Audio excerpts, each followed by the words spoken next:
I assume the Bard ban will be coming through. I'm glad that you mentioned MVP because we've got Rich playing here as well. Yeah, he was also a former MVP player. Yep, That's correct. One of the most famous in the world of Heroes of the Storm, and was playing for MVP Black, I'm pretty sure. You have obviously a lot more experience, but pretty sure that was what it was. Oh man, I was watching a lot of that game just before it got cancelled, and it was. I feel like it was getting better, but never mind. I digress. Let's have a look at what is going to be taken away here as the Pantheon stocks looking like they're going through the roof, as that one is going to be banned away, and Varus is the response. So, Nico.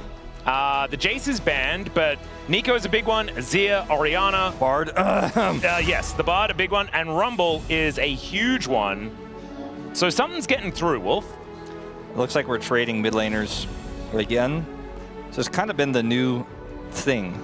There's just so much to ban. You're like, okay, Azir, Orianna, really S tier, but we got to get rid of all these other problems. So we're just going to be happy to trade those. And that final ban, a lot of thought in this one for T1. Yeah. Yunara could just be the way. Yeah, I wonder whether it is... Okay, it's just going to be a jungler. I don't think you want to ban when it's Faker, right? Like, he's very happy to play Orianna, very happy to play Azir. I don't think that you ban one of them. I think you just let them choose, and then you choose the other. Letting Faker have Azir, though, I mean, if there are risks to take, and then there's that. Yeah, but if you give the Orianna, then you give Orianna Nocturne, which has already been a tried and true combo for T1 this season and across all of the seasons. Like I was saying when I was casting Valdez the other day, feels like I associate Owner with Nocturne more than Lee Sin at this point. So incredible on the pick. They could go for a Bard rotation here, but they don't necessarily have to. We've been kind of emphasizing that pick because Carrier got his hands on it again and did some... Carrier things. Yeah. All right, okay. We're just going to deny the Nocturne. Well, Nocturne is going to be played anyway. Of course, you mentioned it. Owner is like, what, 86, 87%? I want to say it was like something. 87, yeah, across a lot of games. Yep, throughout his whole career. So yeah, pretty good at Nocturne, we could say. And Faker is still going to be locking away the Azir. No doubts about that one. Zinzao Orianna, though, fair bit of power. And yeah, honestly, it's a I want to see a Lulu pre-6 lock in. I feel like Lulu would be so strong here, but never mind. It will just be Yunara. Well, now I think the Lulu 100% gets banned. Yes. And so that is going to be off the cards here, but you can do a lot of different things here as T1 in this draft. You can just grab an 80 carry now and keep it safe, but you could also look for a strong side lane champion in the top side of the map that's going to pair well with this Nocturne. You can also go for that Bard pick to have lane prio and lane control. Can go for even a Karma or something like that. They're going to look for Pace as a Felios, it looks like. And that's going to be the 80 carry of choice. Okay. Lulu stocks now really high just in general, as T1 have pick priority. So since they are a second pick, they will actually get the next one. So that may mean that, in fact, DRX have to ban it themselves. Yeah, I actually think that Lulu Nocturne is so incredibly powerful just in general. So not going to be getting through, I do not think. Let's see what T1 are going to be taking away, though. Nico is still up and available. Another big one. Yeah, I feel like you can be taken by either side. You can ban Nico as T1, and then if they ban the Lulu, maybe you get the Bard, and you're happy with that anyways.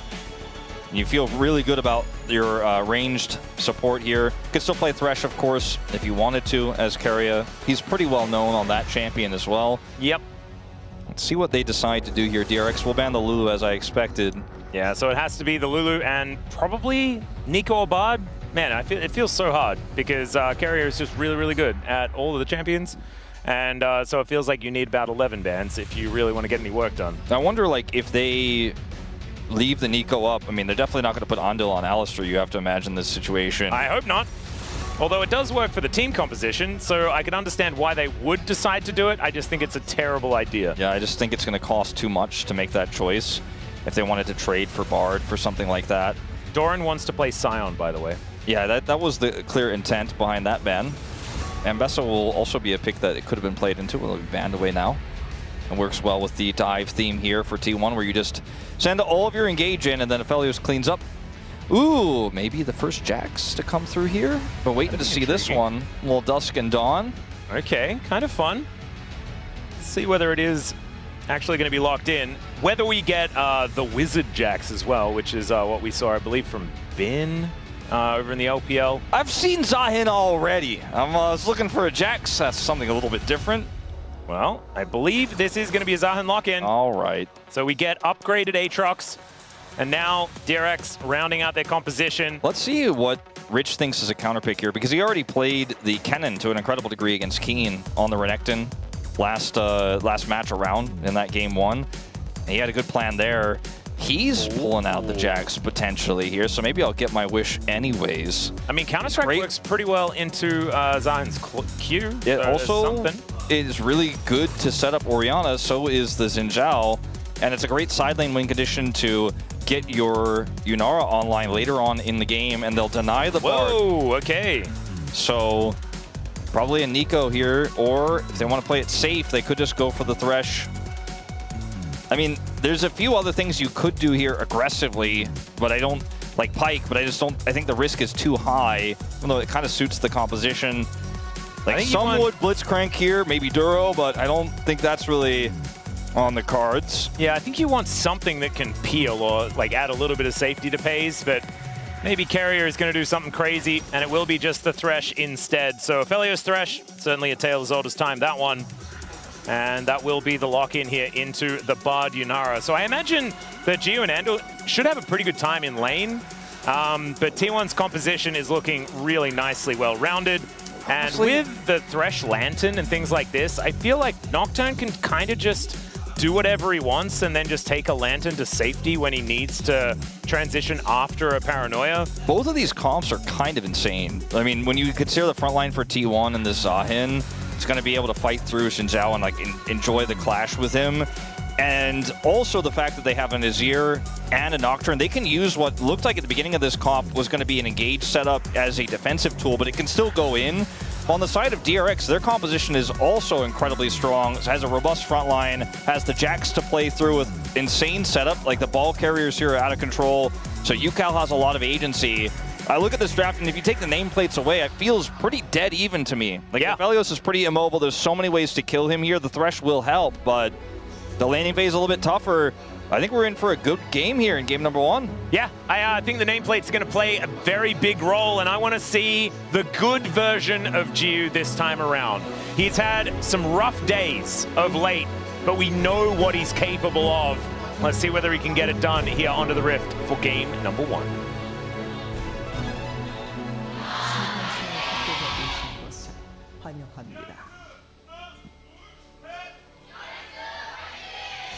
I actually really liked the fan chant leader's voice crack on the Dul. That was really good. I feel like it added a certain layer of emotion to what we got out of the fan chants that time around.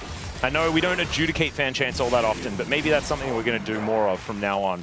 As Carrier and Pays not having a great time already. Yeah, that was a very aggressive ghost from Gio, and we'll get the value he's looking for. And Carrier opting for Ignite. Wow. Yeah. And this isn't an unsealed spellbook Ignite either. He has taken the Glacial Augment, so he is just playing with Ignite this time around. That's an interesting choice. It's going to be decent into, you know, even later on in the game, just igniting the Xin Zhao, and quite useful, but it does feel like Heal's ability to reposition at level 1 is often much more sought after, as you can see here. Gio is looking pretty healthy as Pays throws down the barrier. Doesn't get a massive amount of value, but right now DRX with full control of this lane. We did mention earlier on that this is likely how this lane will kind of function with the range advantage that DRX does have down there. You always want to keep in mind that Carrier is insane on both of the support champions that are in this lane, understands them better than probably anybody, so I won't judge his Ignite pick just yet. We'll see what he can get done with it. Obviously, he hasn't employed it at the moment, but this is a lane that is practically impossible to win, especially with how the trade went at level 1 in terms of the battle for level 2. Yep, they do get it here. Pays is going to start healing up a little bit off the Severum. We'll look for poke where he can. This is just kind of how Aphelios goes. Very fun to watch in the laning phase because you have a little bit more options than a lot of other AD carries. You can kind of change modes. You can even become an engager later on when you get your Gravitum.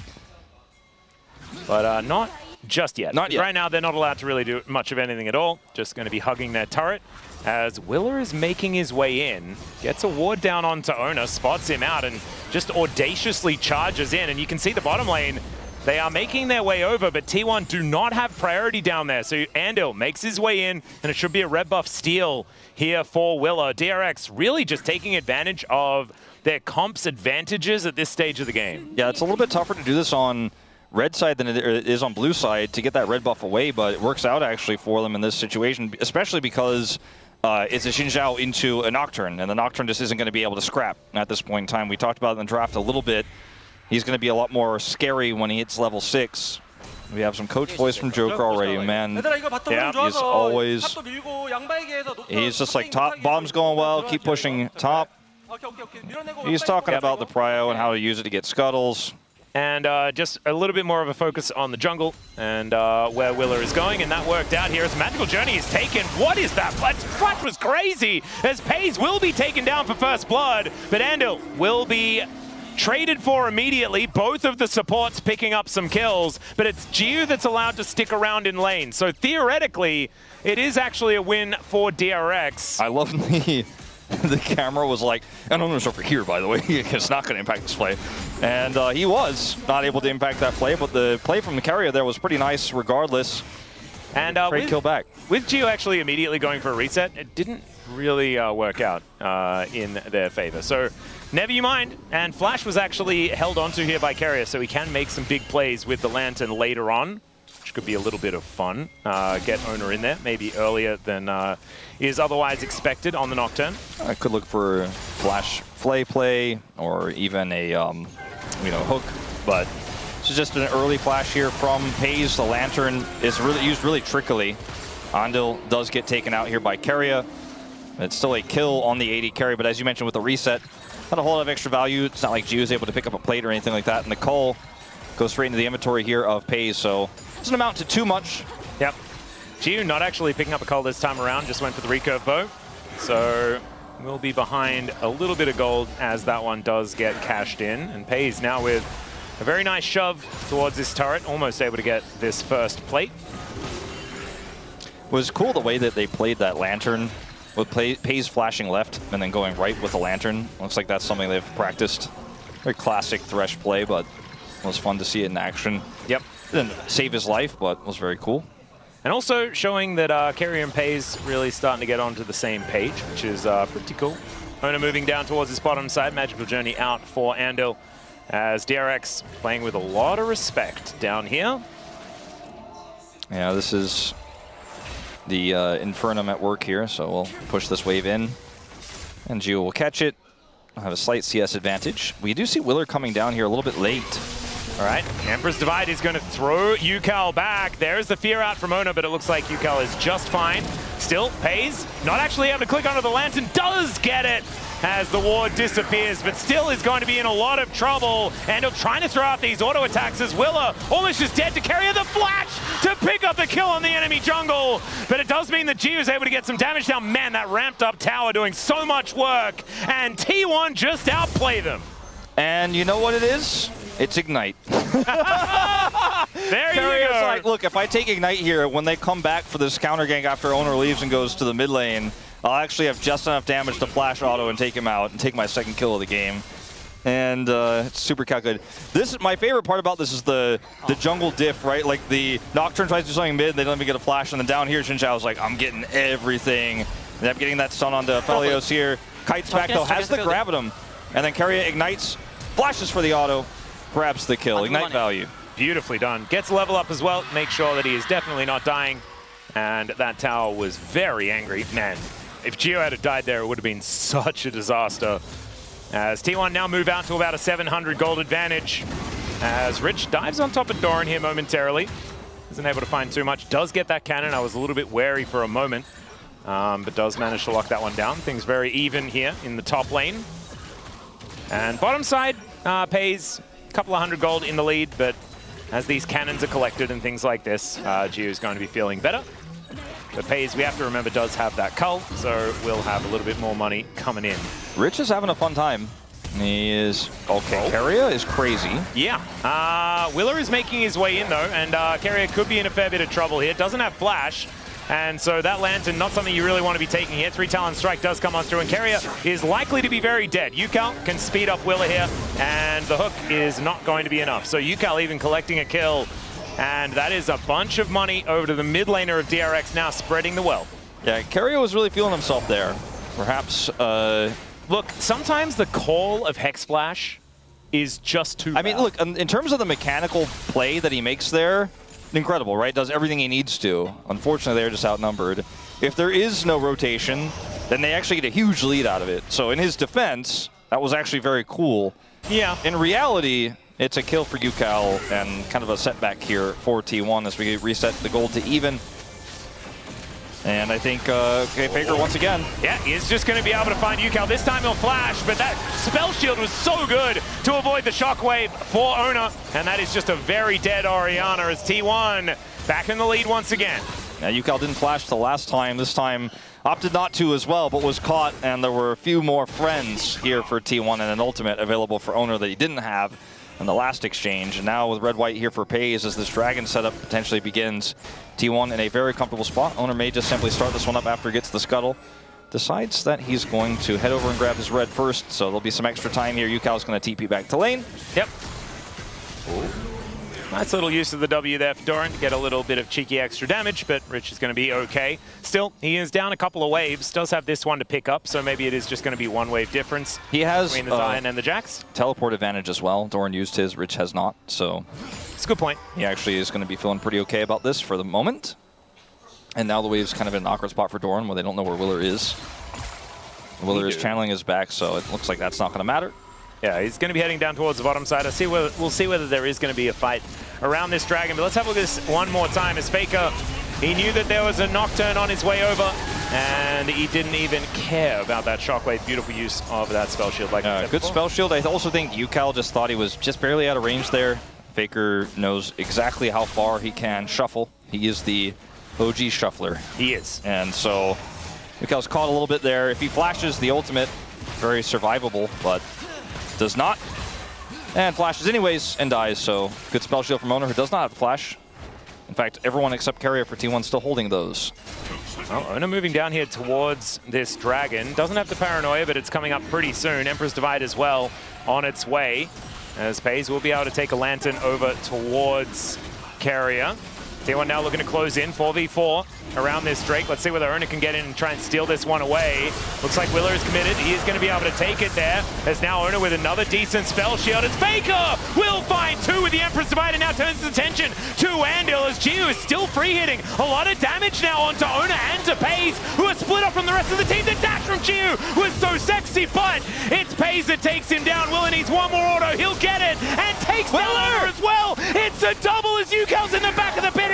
Carrier with the flay to try and take it down, and somehow it's a triple kill for this Xin Zhao. A 3 for 4 in favor of T1, but I have to say, DRX made it look pretty cool. Yeah, a true conqueror of the Dragon Pit was Willer, hitting every auto he could there. Didn't have it Sundered Sky, by the way. He has it now. He wishes he had it moments before. 얘들아 지금 공두기 없을 때 활동해야 돼. Once 얘들아 again. 억제 치자. 먹자. Yep.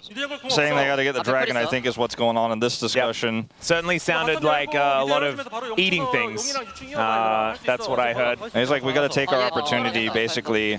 Obviously on the top side was being taken by T1, so just making sure they did not just lose their opportunity. Now Willer here actually plays this well, flashes away. Emperor's Divide here from Faker is amazing, but he goes pretty deep here, and Jiu, who doesn't take the damage, it's Andil instead, is at such a high health bar that he can offer so much back. This sidestep is phenomenal, but Owner gets on top of him with the flash, and then from here, Willer gets a knock-up, takes Pays out. Carrier looks for the hook here, but does not support his teammates, so Willer is just healing up as much as he can with that Conqueror, and the Faker here is just not quite able to take him out. He gets the charge through.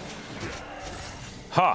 Incredibly impressive stuff there from Carrier towards the end, but also Willer being able to claw back what was quite a difficult situation there around that dragon fight. The fact that Joker was talking about the fact that they are in a great position to win fights, you can understand exactly why he was saying that, but T1 was still able to eke out the extra kill in the exchange. The one thing that does go DRX's way, however, is that dragon that they do manage to pick up for themselves.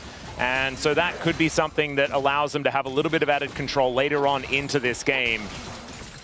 And Gio as well, if his mechanics stay this crisp. Exactly, that's what I was going to say, is if he plays this well, it looks very scary. Is Andil is not going to... Yeah, Owner is down here as well. There's a Tempered Fate just to stop Pace from doing too much damage, and now Willa gets on in there. I don't know about this, though, as he does get a little bit scared. That's a lot of damage, though. Cosmic Binding as Pace is going to be taken down. It's Andil that gets the kill, but Gio's just not doing enough damage, and Owner picks himself up a double. Kind of a disaster there for DRX. I mean, Gio once again with a cool sidestep there, but doesn't ultimately matter. It was a pretty big commitment to a desperate situation. I'd have tried to escape there, but decided they were too priced in, I suppose. Let's watch it again. Because Ando just kind of walks face first into this. Gets caught, right? Then the box is on the edge of him, so he can't really get out. Uses a Tempered Fate to deny some of the damage, and it's a beautiful magical journey to escape.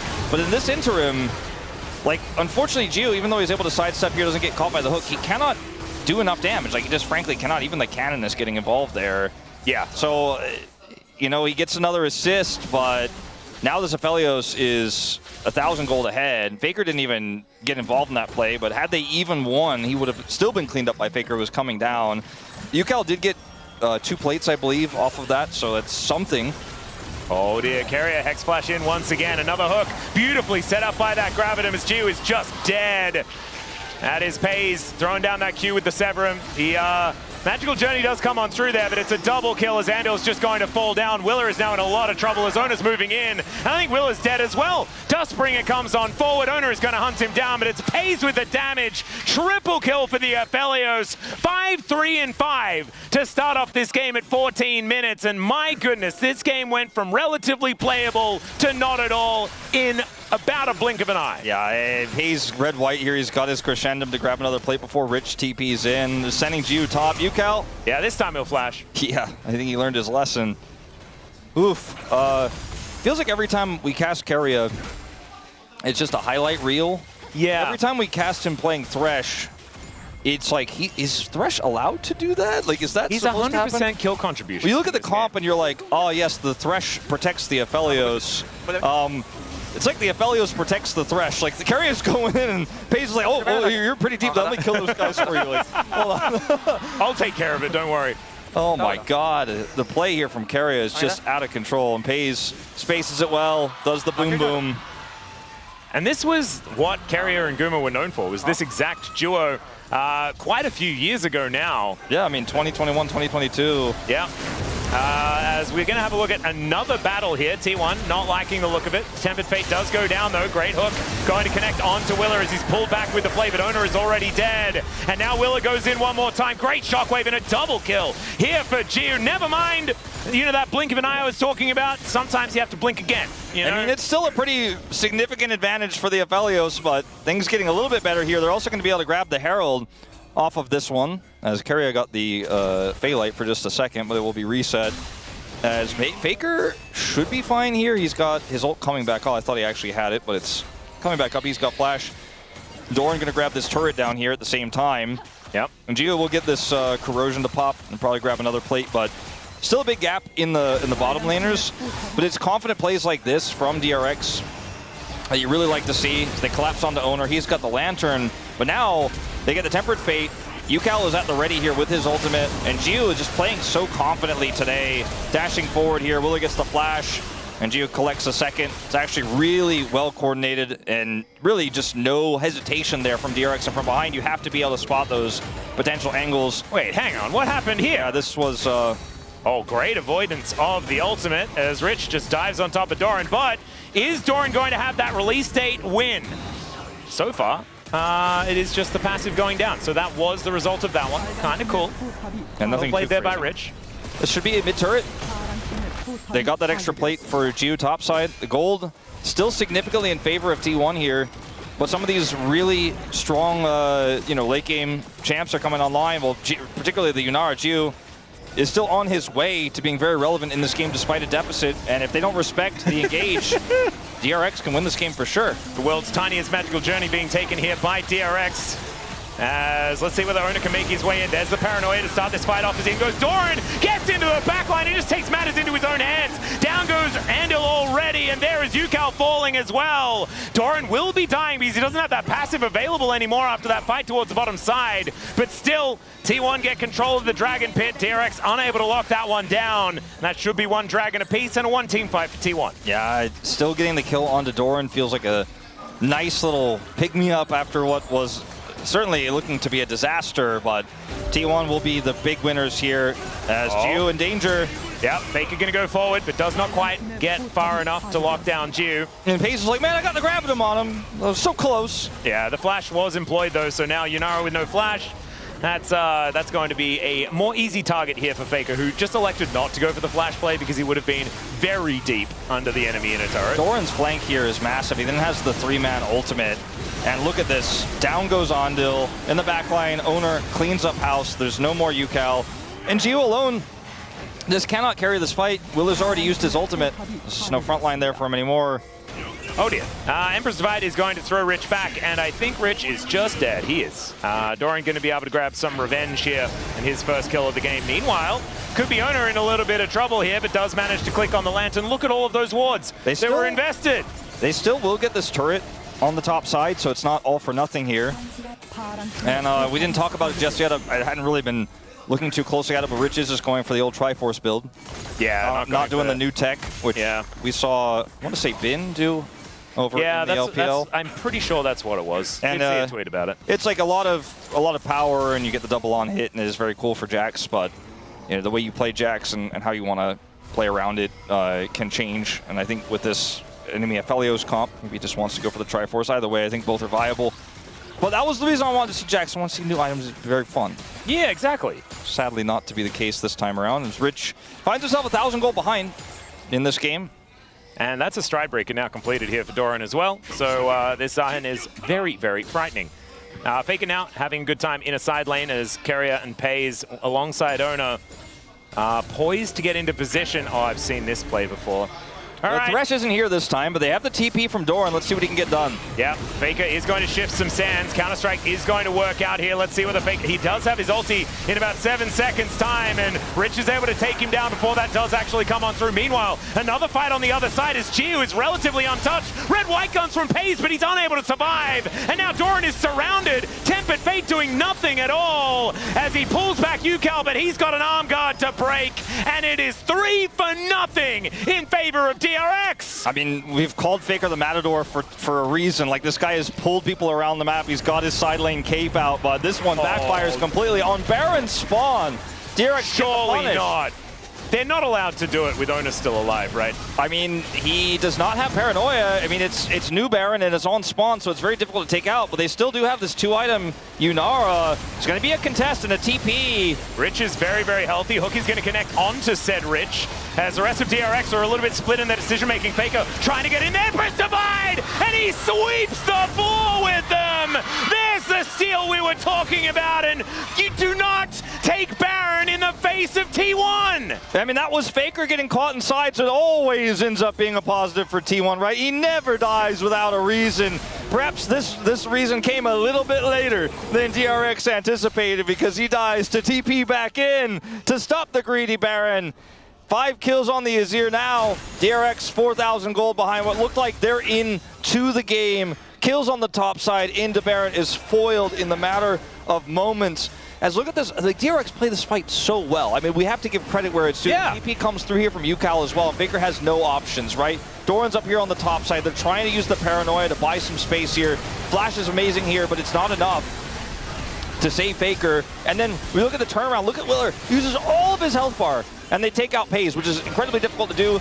They are able to then push forward. The zoning ultimate there makes sure that Doran can't rejoin his teammates. Use the magical journey to make sure, even with low health bars, they get out. As Pays collapsed on again. Oh dear. Not going to be able to click that Lantern this time around. As Ando, great sidestep on the hook as well, as Tempered Fate holds Carrier in position. But now Owner diving on forward. Doran gets there as well. The stun does come on through, and Carrier still going in. It is going to be Owner going down though, and now they're just hiding. Gio able to take down Carrier in the end, and now UCal comes on over. Faker goes golden just to see the lay of the land, and he does not like the look of it as the Sand Soldiers hit the air and Doran hits the ground. It's an ace for DRX this time. What? Okay, well, he came into that fight with, like, why is Pays that far up? And then we ended the fight with, why are they still going forward? You've heard of the double down, Wolf. What about the triple down? All right, well, this is a bit outdated now, but we watched Faker save the game moments before, which is why it was really cool. We're like, wow, yeah, they got Baron. This is going to be insane. All right, Owner gets the secure. But then... I kind of want to know what happens here. Has Lantern, but he just cannot use it. There were too many bodies. There are too many people. He can't click on it. Then Keria here is caught by the Bard ultimate and then decides to go back in here. This is actually really well played by Doran. He gets the pullback and he's so difficult to kill. But the spacing on everyone on DRX, especially Geo, just too well played. Rich here can buy a ton of time. He has the stun. Faker comes in so late that it just doesn't matter. He's the last man against the world. All Baron buffs deleted in the blink of an eye. And suddenly it's like, well, I mean, I don't know who's going to toss the ball next. It's a hot potato, Wolf. It absolutely is. You really do need to get rid of it before you burn your hands. And right now, as we're going to look at the top of our screen, it is even. Dead even between both of these squads. There is an extra dragon on DRX now as a result of that last exchange, and 3 minutes until the next Baron. But as you can see, the cliff of T1 that was put together in that goal graph has now reached the shoreline. Yeah, that was very aggressive. Sometimes cannot click on Lantern, sometimes die. Yeah. But then almost never, in fact, not even sometimes, almost never do then team fight happen afterwards, force, and then lose everyone. And I do like the way you worded that. Yeah, because there have been some decisions made that warrant an almost caveman-esque speak. Yes, you would say that yes, decisions were made. Because if he can click on the Lantern, then where he is doesn't. It's like, oh, well, of course he can be there. He's spacewalking. That's what I like to call it when you've got like an Ahri or a Felios out there just trying to siege, and there's a Lantern there. You're like, all right, well, I'm never really in any danger. All right, let's go right back to the spaceship. But they cut the cord, so to speak, on that one. I've seen the the space movies where you just the cord gets cut and then gravity. Oh my god, it's terrifying. So scary, so scary. What was that? Who was that? Like George Clooney and Sandra Bullock? Yeah, Sandra Bullock. Yeah, that's the one I was thinking of. You know exactly what I'm talking about. Yeah. Throw your backpack to get back to the space. No. It was George Clooney, right? I want to say yes. I want to say yes. All right. Other than that, for some reason I got Ryan Reynolds in. No, that's The Proposal that they're in the movie together. I have digressed momentarily because this game got silly. I have decided to also get silly. Ryan Reynolds often does that as well. He does. And I'm a fan of it. Yeah, I mean, everyone likes it, you know? It's kind of his thing. Like, he can do serious sometimes, but he'll occasionally have a joke here and there. He's kind of like Jim Carrey in a serious movie, except like it's like always that kind of movie for him. Yeah, except Jim Carrey's like ridiculously good at the serious movies. Yeah. Man. But he has an element of silliness. There is definitely always an element of silliness. There is a lot of to silliness. A comedian that's an actor now. There's a lot of silliness in this game, which was something Let's bring it back to the game. Series. Yes. Yeah. 3 items now for Ju, who has his IE on the way. He's actually almost done with it. He's still not ahead in gold.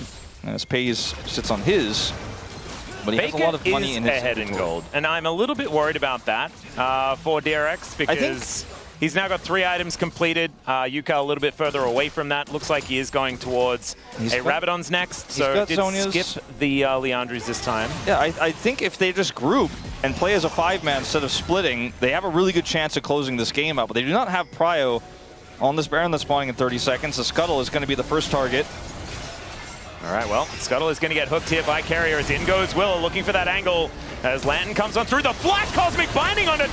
Pays finds the angle though as now Ona down to 100 health. And Rich, he just can't skate quite fast enough. I mean, the Baron isn't up yet, so this is very awkward. Like, you commit the flash there and a ton of ultimates. But Flash Paranoia down for Ona means that it's very difficult to get him in without Carrier getting into position to deliver him. It's a lot of teamfight power gone here for DRX, but with a lack of vision here for T1, it's going to be really difficult. The fact that this Baron has a lot more resistances means they have a little leeway here, a little bit of play around this one. Yukal is zoning as if he has ult, but he certainly does not. Well, Rich on an angle here as Ando can also try and make his way in. We'll see whether no, Tempered Bait is not actually available as Doran dives on forward. Gio gets himself out of the way, though. It's a lot of damage towards Doran, who doesn't really have too much backup. Meanwhile, there's another fight on the other side, and the hook is going to connect onto Willa. Down he will go, and the Zion is put into the passive, and so he's not even killed, and T1 just say thanks for the leash. Yeah, this was, I think, for DRX a step too far. Joker may have used all his coach comms before this one because I think the call definitely should have been to play around Vision and to force T1 into you in a favorable way and then get your cooldowns back. Because this looked really cool. It's like the most cinematic play I think Andil's made in a while, right? Yeah. Getting the double binding here. They end up getting Owner's flash and ultimate out so he can escape. But then the rest of the ultimates employed means that it's really difficult to fight. The only real one that they have is actually Willer's ultimate. You can use that to buy space on the bottom side of the fight here, as you'll see him do in a moment as Doran goes into the back line. He makes the call to go in and try to defend and play for the bottom side here after he gets caught by Keria. But Doran can 1v2 here, has his ultimate back up, and there's just not enough damage on the bottom fight for them to actually win it. And it means T1 win out, grab another Baron. It looks like they're going to grab their second Dragon of the game. Man, this game is still very, very close, but with the Baron now available for the next 2 minutes on T1, the fact that they stopped the Dragon stacking at the same time does feel like tempo vibes have once again gone into the favor of T1. But, oh man, I still think that this could go either way, given what we have seen thus far, right? Does make me feel good about a less sure of ourselves end to this game. Yeah, this is a really, I mean, okay, this is a crazy journey. That is a magical journey as they're into the blender. Down goes Andil, immediately punished for that one as the paranoia comes on through. Willer trying to keep himself alive there as Rich just goes golden and then goes dead. Now Faker finds the Emperor's Divide. Yukal's gonna flash it, but Jiu, he's still gonna take so much damage. Doran uses the ulti to gap close. That was cute, as it's a triple for Pays. And there is the end of the game. This team, this DRX team, looks like they got so much potential this year, but once again get outclassed by one of our best teams here in the LCK in T1. T1 made a few mistakes, a little bit bullish on some of their plays there towards the latter half of the mid game, but ultimately still do make the right calls, disengage from that Baron, get the reset, and look at the timing on the respawn. Looking for Andil. Making sure they take him down one more time. Carrier says, that's my skin.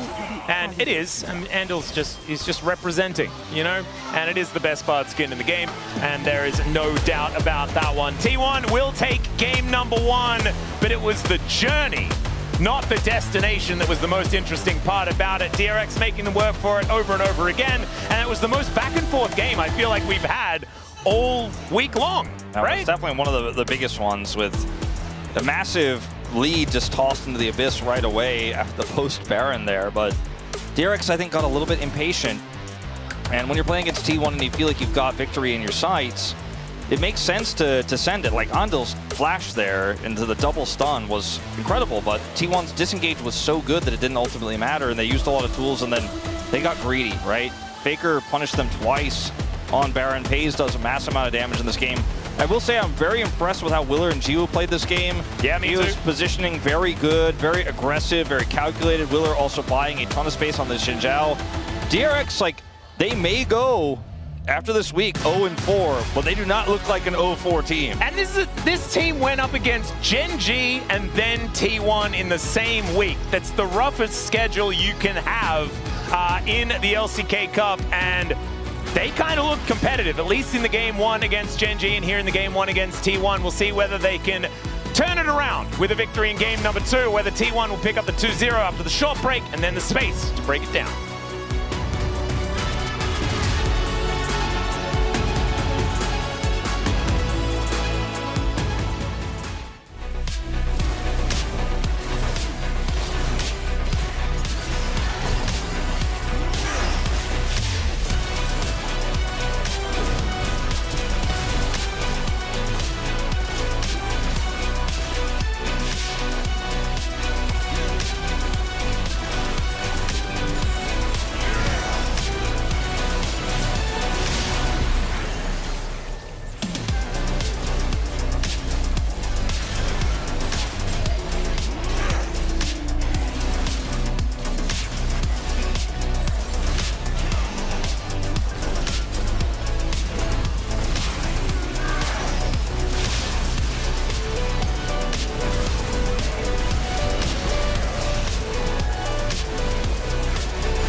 다 위로 갔어. 야 탑미드 조냐. 이거 위에 여기.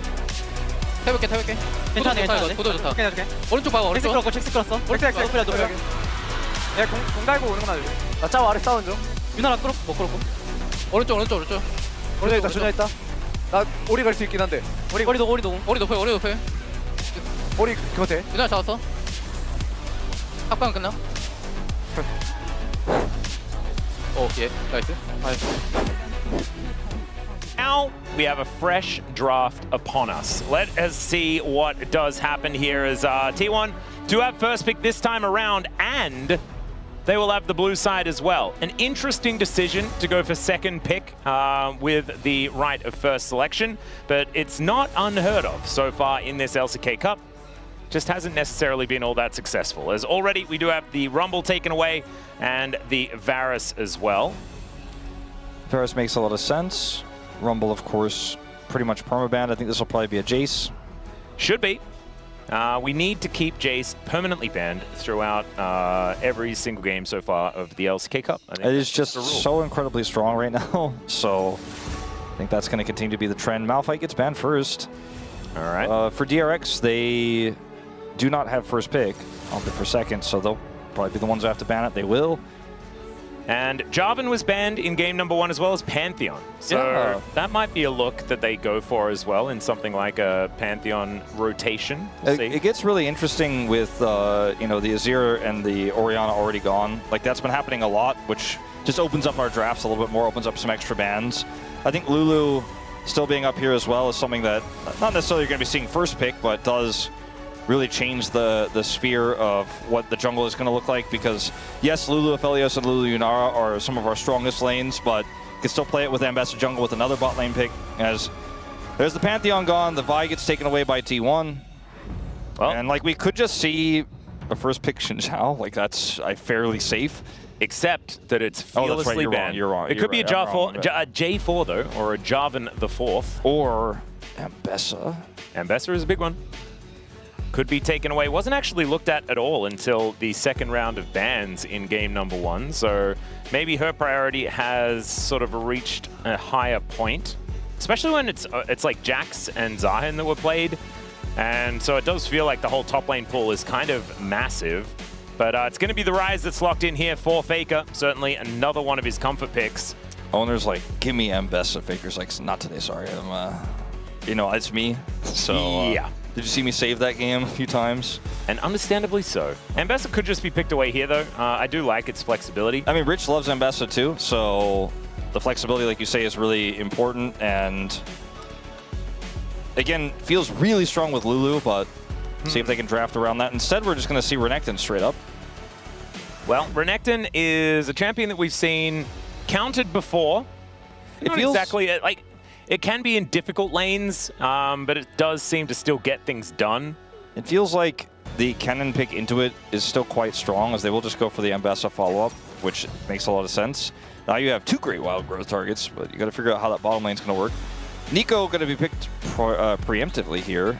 All right. It looks like for Keria, which would weaken that potential lane. And will we see Kennen with the Nico already in tow? I feel like that's a lot of engage. It's a lot of magic damage. They don't necessarily have to put Doran on that pick. He could play something else.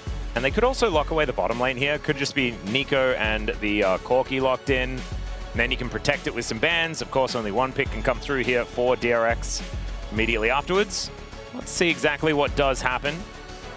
Might be talking about the pick for Owner, because he's talking a lot here. And see what his read is going to be. Still haven't seen Lilia yet, but I think this is absolutely not the draft for it. Certainly not. Gnar will actually be what they lock in for the Renekton top side. Doran, a little bit different of a player than Zeus, the former T1 top laner. Yep. As, okay, we're just going straight into Talia.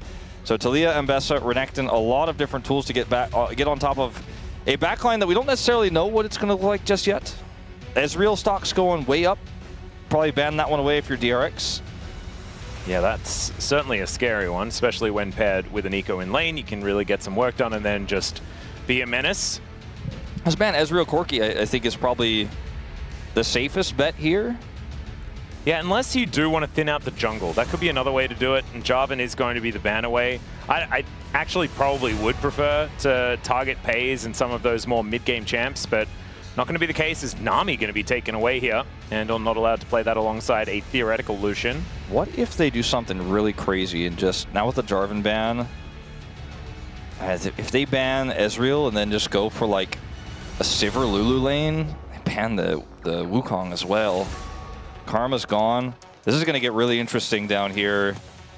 You could have, I feel like, gone Ezreal Karma as DRX, which is where that Karma ban comes through, and feel pretty good about it. Sivir feels really good here, especially because she can empower these frontliners. Sivir Lulu's not really a traditional lane. I don't think you necessarily want the Lulu in that lane, but I'm just so caught up on this pick because of the empowering it does for these frontliners. I'm gonna look for the Alistar instead into the Nico. There's not, like, the cameraman's like, are you sure about this? And I'm not, because there is still the opportunity for Owner to pick up the jungle Sylas if he'd like to, and have a whole lot of value there. Think about that. Yeah, there's the hover. I mean, Lulu is available. Why not just pick it? Yeah. You have I know it's an ultimate that's pulverized, but I mean, you still do the same thing with Wild Growth. I feel like that was just a little bit of a mistake here, but let's see whether Owner does lock this in, and he does. Let's see what they're cooking. Like, this feels like they're just changing the identity of the draft in some way. But if you go for like Smolder or something, Gio's done this in the past, like that lane loses so hard to anything. Yeah. Even Kai'Sa in this lane, in fact, so it's just going to be Corki Alistar. That's what we ended up with. I feel like this draft started off with so much potential. The Corki can follow up really well to the CC in the front line. Can Valkyrie away from engage because there's a lot of it here on the side of T1, so relatively safe, but I feel like part of why you pick Corki, and in fact a large part of why you pick it, is lane dominance, and you would win against Kai'Sa if it was a melee support, but it's going to be a little bit trickier. I'm not saying this is unplayable, but it's a little bit trickier here. This is probably going to be one of those lanes where you see Andal press heal at level 1 to try to see if he can get in there and avoid some of that damage from Nico. Try to do anything you can to mitigate that and get Corki into a good spot. Yeah, late game is insane for T1. It is, and they can really sort of dive bomb the enemy team with, you know, the Gnar transformation, hop into crush type scenario, and then Owner's follow-up with Realm Warps on top and a Killer Instinct there as well. And if Carrier gets a wraparound to start said fight, I mean, it is almost over before it starts. Yukal is going to have a really tough task getting all of these shoves exactly where he needs them to be. It's almost comical how many things that Gio will have to avoid in order for them to carry this late game, because Taliyah does a lot of upfront burst damage, but she's not going to be doing anywhere near the same amount of damage that Ryze is going to be doing in these late game team fights once Actualizer is online. So Gio has to be the one to clean up fights. He has to be the one who survives and sits on hopefully 3 items and kills all these engagers after avoiding everything, after his teammates try to empower him and block for him. It is going to be such a tall ask. Yeah, this is going to be a difficult game. You can understand the Alistar into the Nico. Maybe that's the thinking. I just don't know whether it was worth it. As let's get into game number 2.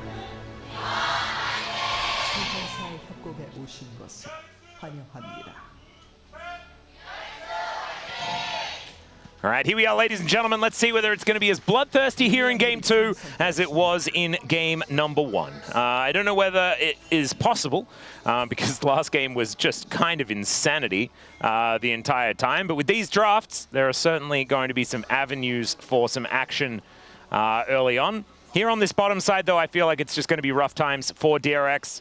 As Andal already in position. Maybe this is going to be one of these games where Willa goes for like an early, like level 2 or 3 gank or something like that in this bottom lane.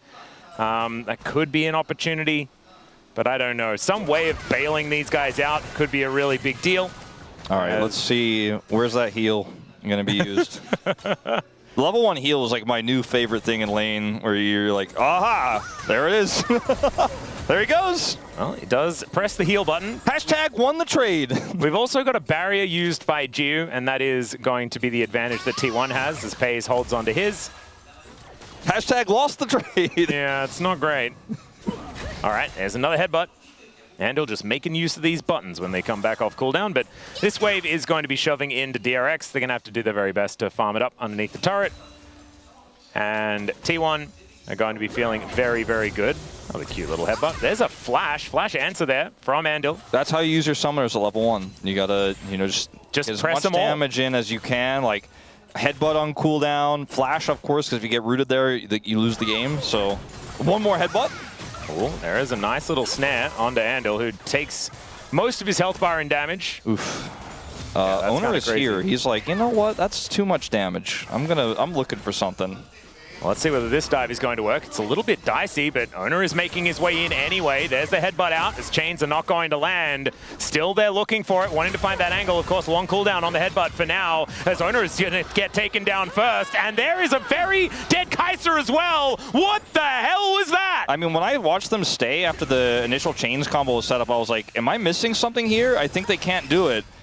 And then you weren't the only one missing something there, Wolf. Owner's just like, all right, I guess we lost the game. I mean, that against other teams, like if that happened against Gen G, Ruler's got 2 kills, you're like, well, I see you in game 3. In this game, it's still not great. The Corki has 650 gold, the advantage, in a lane that you're not supposed to be able to really play that well without the Alistair, but T1 gave some donations. We didn't read the message out on the stream. The Owner did not look happy on the player cam. He's down a level now as well because he spent so much time looking for that gank. I think Owner has an idea that Andil is in the area. Yeah, he's very aware that this is a strong possibility. And this is painful for the T1 squad right now. Very much is. You got Carrier moving up just to try and allow Owner to get something done in this jungle right now. Willer is having a very good time. We'll be able to take the top side scuttle. Looks like the bottom one will be going over to Owner here, but Gio is going to move in. Gio's like, I have tier and 2 longswords. Good luck with that. Yeah, and Andil's just going to trample Faker here as well, here in this mid lane. And so it is just kind of DRX taking control of everything all over the map. That was one failed dive from T1, and it now feels like DRX owns Summoner's Rift. I mean, it was a miserably failed dive, to be fair, as well. And Gio is down a lot of farm, but I don't think he really cares. No. Because he's up on farming champions. And there is a wave that's crashing on forward as well, so he should be able to equalize somewhat. Let's have a look at this again. Watch Andil in this moment. He messes up this combo, and then Owner just walks up, takes turret aggro, gets pulverized, and then Pays is still have his turret aggro right afterwards. Yeah, I think the fact that Pays picked up turret aggro there was the biggest problem. I think that Owner died a little bit earlier, perhaps. It could have been just one casualty in that fight. Could have been just them going for like accepting a 1-for-1. But even then, I don't know whether it's necessarily worth it. I think walking away probably would have given you a lot more. But still, it is a great advantage here for DRX at the beginning of this game and really bailing out what can be a very difficult lane to navigate. Like the other thing is, beyond this, the bottom lane, which now the CS has reached parity, as you mentioned, with the waves crashing through, that was likely to happen. The jungle's really messed up. Like, Owner is level 4, like early 4. He's about to be 2 levels down on Willer. And yeah, Willer's going to have level everything. 6, and so does UCal, so they can try to set up some dives. Like, they can play through top or bottom here, or even try to make a play onto Faker. And so it's really terrifying the next few minutes here for T1 without that critical ultimate. Owner perhaps may misread this as well, because Willer, he doesn't have 6, but he's so close. Yeah, pinging on the Dragon for now, so not looking to actually answer a potential gank in this bottom lane as Owner doesn't find the chains yet again. Andil able to use those hooves for walking. And gets himself out of there. Willer is moving over. It's just going to start off this Dragon by the looks of things. Yeah, Rich gonna, I thought he was maybe gonna proxy this next wave, but not necessarily gonna matter. We have seen like the Renekton roam into mid as a thing. He does ping on the way. He is gonna look for it. Faker might actually get caught while they're doing this Dragon. This would actually be insane. Like, look, he does not commit, but still could have been insane if he actually gets the collapse. It's gonna be a free Dragon. That Dragon smite will give Willer level 6, I believe. Should be enough experience there. In fact, not even going to smite. There he goes. Just There's level knows. 6. Got it locked down. So, like you say, level 6, almost double the farm of Owner here. On to Faker as well. Faker has to leave. And Willer, I think, could have almost headed over towards the enemy Raptors at the same time, but instead he's going to go grab himself the crab here on the top side of the map. And just continue to have that advantage. Bit of a crab monopoly here for Willer thus far. I mean, you can understand the thought process behind Owner looking for that gank bottom side there as well. He knows he has the timing before Willer's going to get there. We had some information on the timing of which Willer was coming back as Jiwoo? Oh, really? Did we need to do this? Don't know whether we necessarily did. As Pays elects not to flash over. Mind you, he's holding a nearly 200 gold bounty. That was... Yeah, he did. That was unnecessary. That was something, but at least he didn't die. True. He, if you're a T1 fan, you're like, okay, we got both sums, nice. He didn't get the kill, but still pretty solid. I think also, absolutely worth for T1. Like, he can't farm very easily here. I suppose he's going to come over a little bit later, and they will let him have it as Carrier finishes his back, but... Yeah, okay, fine. It's fine. It's fine. We need question marks in the chat on both sides of the rift. And Gio, I mean, maybe Andal, he thought Andal was closer than he actually was, or something like that. Maybe there was a little bit of a fumble there. Look at the, it just changed as it both bottom mid laners had 69 stacks. Was perfect parity. Oh, that's pretty nice. Gio a little bit late back to lane though, won't be able to match it. Looks like Yukal's going to pull ahead. Yeah. But neither of them can hold a candle at Faker's tier stacks. He's got a pretty significant lead. Yeah. It's going to be a long time before Faker is really big in this game, but the Corki is pretty accelerated, and I wonder now how DRX utilizes this. They got the first dragon right. They had the Ambessa ult advantage, still up a level, but the ult level, like the 6 to 5, is way more significant. Hasn't been able to utilize that, or wasn't able to utilize that. So how do DRX turn this into a free win from the mistake of earlier? Right now, it's just group around bottom and see what we can get, because Yukal has his ultimate, and they could actually try to go for a counter gank here. They do decide to play a little bit slower, because I feel like as this lead continues to stay about the same, T1 feel more and more okay with things. You know, it was kind of like, oh, is this game even playable? And now it's like Pays has a 14 CS advantage. Gio lost his sums, and the Silas got his ultimate and can farm properly now. And yes, he's 30 CS down, but that 500 gold lead will matter less and less. And he's still Silas. Yeah. We'll just have to see how it is going to develop, because DRX haven't necessarily utilized the lead that they picked up all that effectively, as Andal moving down towards his bottom side. But it was always going to be a tough game to play before the mid game sort of set in. There's good Valkyrie there from Gio to get out of the way of the Tangle Barbs. Okay, Yukal is on a ward. Otherwise, this could have been kind of interesting. Not in the end, as Faker does actually close in on him here. Let's see. There's a Pulverize just to try and interrupt. And the Unbreakable Will is now there for Owner. Still not a whole lot to fight for here in this river, unless you talk about a crab being a powerful thing. As in goes Andal, triple Pulverize! Pop Blossom there to answer, but it's only onto the cow, as Owner is just unkillable with that ultimate running. The rest of DRX are looking for him though, and down will go the Silas, and Carrier pops as well. Once the ultimate wears off, I guess the Silas is able to be taken down. Yeah, that was a really calculated fight there from DRX. Just knowing that in this skirmish, they have the tools, they have the setup. No fear from Andal. Again, this guy is a man unchained, it feels like, in this version of DRX. As watch the setup here. Gio's layering damage, and Andal finds the triple knockup. And look at how much Gio is able to do. Avoids the Pop Blossom. Now that's critical. Andal's sacrifice is not in vain. Gio takes out Carrier, and they can turn his eyes forward here. His Owner tries to get back into the Realm Warp with that charge, and is taken out promptly as Faker almost saves his life. At least he's able to get out. And the gold lead nearly doubles here for DRX. The kills for Gio, in fact, do, as he's already got his Triforce online. Yeah, didn't realize that he had picked up every single kill in this game so far. This Corki is extremely fed. And we were saying, like, we weren't all that enthused by the Corki pick. Maybe we should have been more enthused, Coach perhaps. voice, maybe a shot call on this one. Yeah, Yukal is going to be throwing back Carrier here. Does have to flash to get himself out of the way, but will be able to survive. I just like to think that Coach voice after a one-team fight like that is like the Han Solo, like, great kid, don't get cocky. She was like, I got him, I got him. That might have actually been how the Coach voice was used. Maybe that's why we're not actually putting it on screen. It did happen, but we're just not showing it. Do you think the people who watch LCK now even know about the OG trilogy of Star Wars? I imagine, like, it's been re-released so many times that they have to, right? I hope so. Surely. As Rich is going to be looking for a little bit of an engage onto Doran here, who's kiting this one out quite nicely. Yukal moving on over those. There's a Seismic Shove flash into an ulti that hits the air, and Doran is still going to be able to walk his way out, but does have to expend the flash in order to do so. Still, he survives. It's going to be plate gold going over to Yukal. Nothing too big amounting from this. The push in the bottom lane, I was going to say someone's going to have to answer that. Rich will be the one to do so, but not before 2 plates go over. Clears out that wave quite nicely, so very well done there. The next dragon is in 4 minutes, but I mean, it's Mountain Soul for this comp, which has a robust front line already, and then you consider the 2 Drake lead they have of amazing stats picked up here just in the Infernal and the Hex Tech alone. Feeling very good about the chances. There was a coach voice. Let me read it out to you here. We've got some fantastic translation. When it does come up, we will let you know exactly what does happen. So here is the Pop Blossom from Carrier and Rich. The slice. That's how you do it. Slice flash, you know. He's like, oh, I can flash a dice.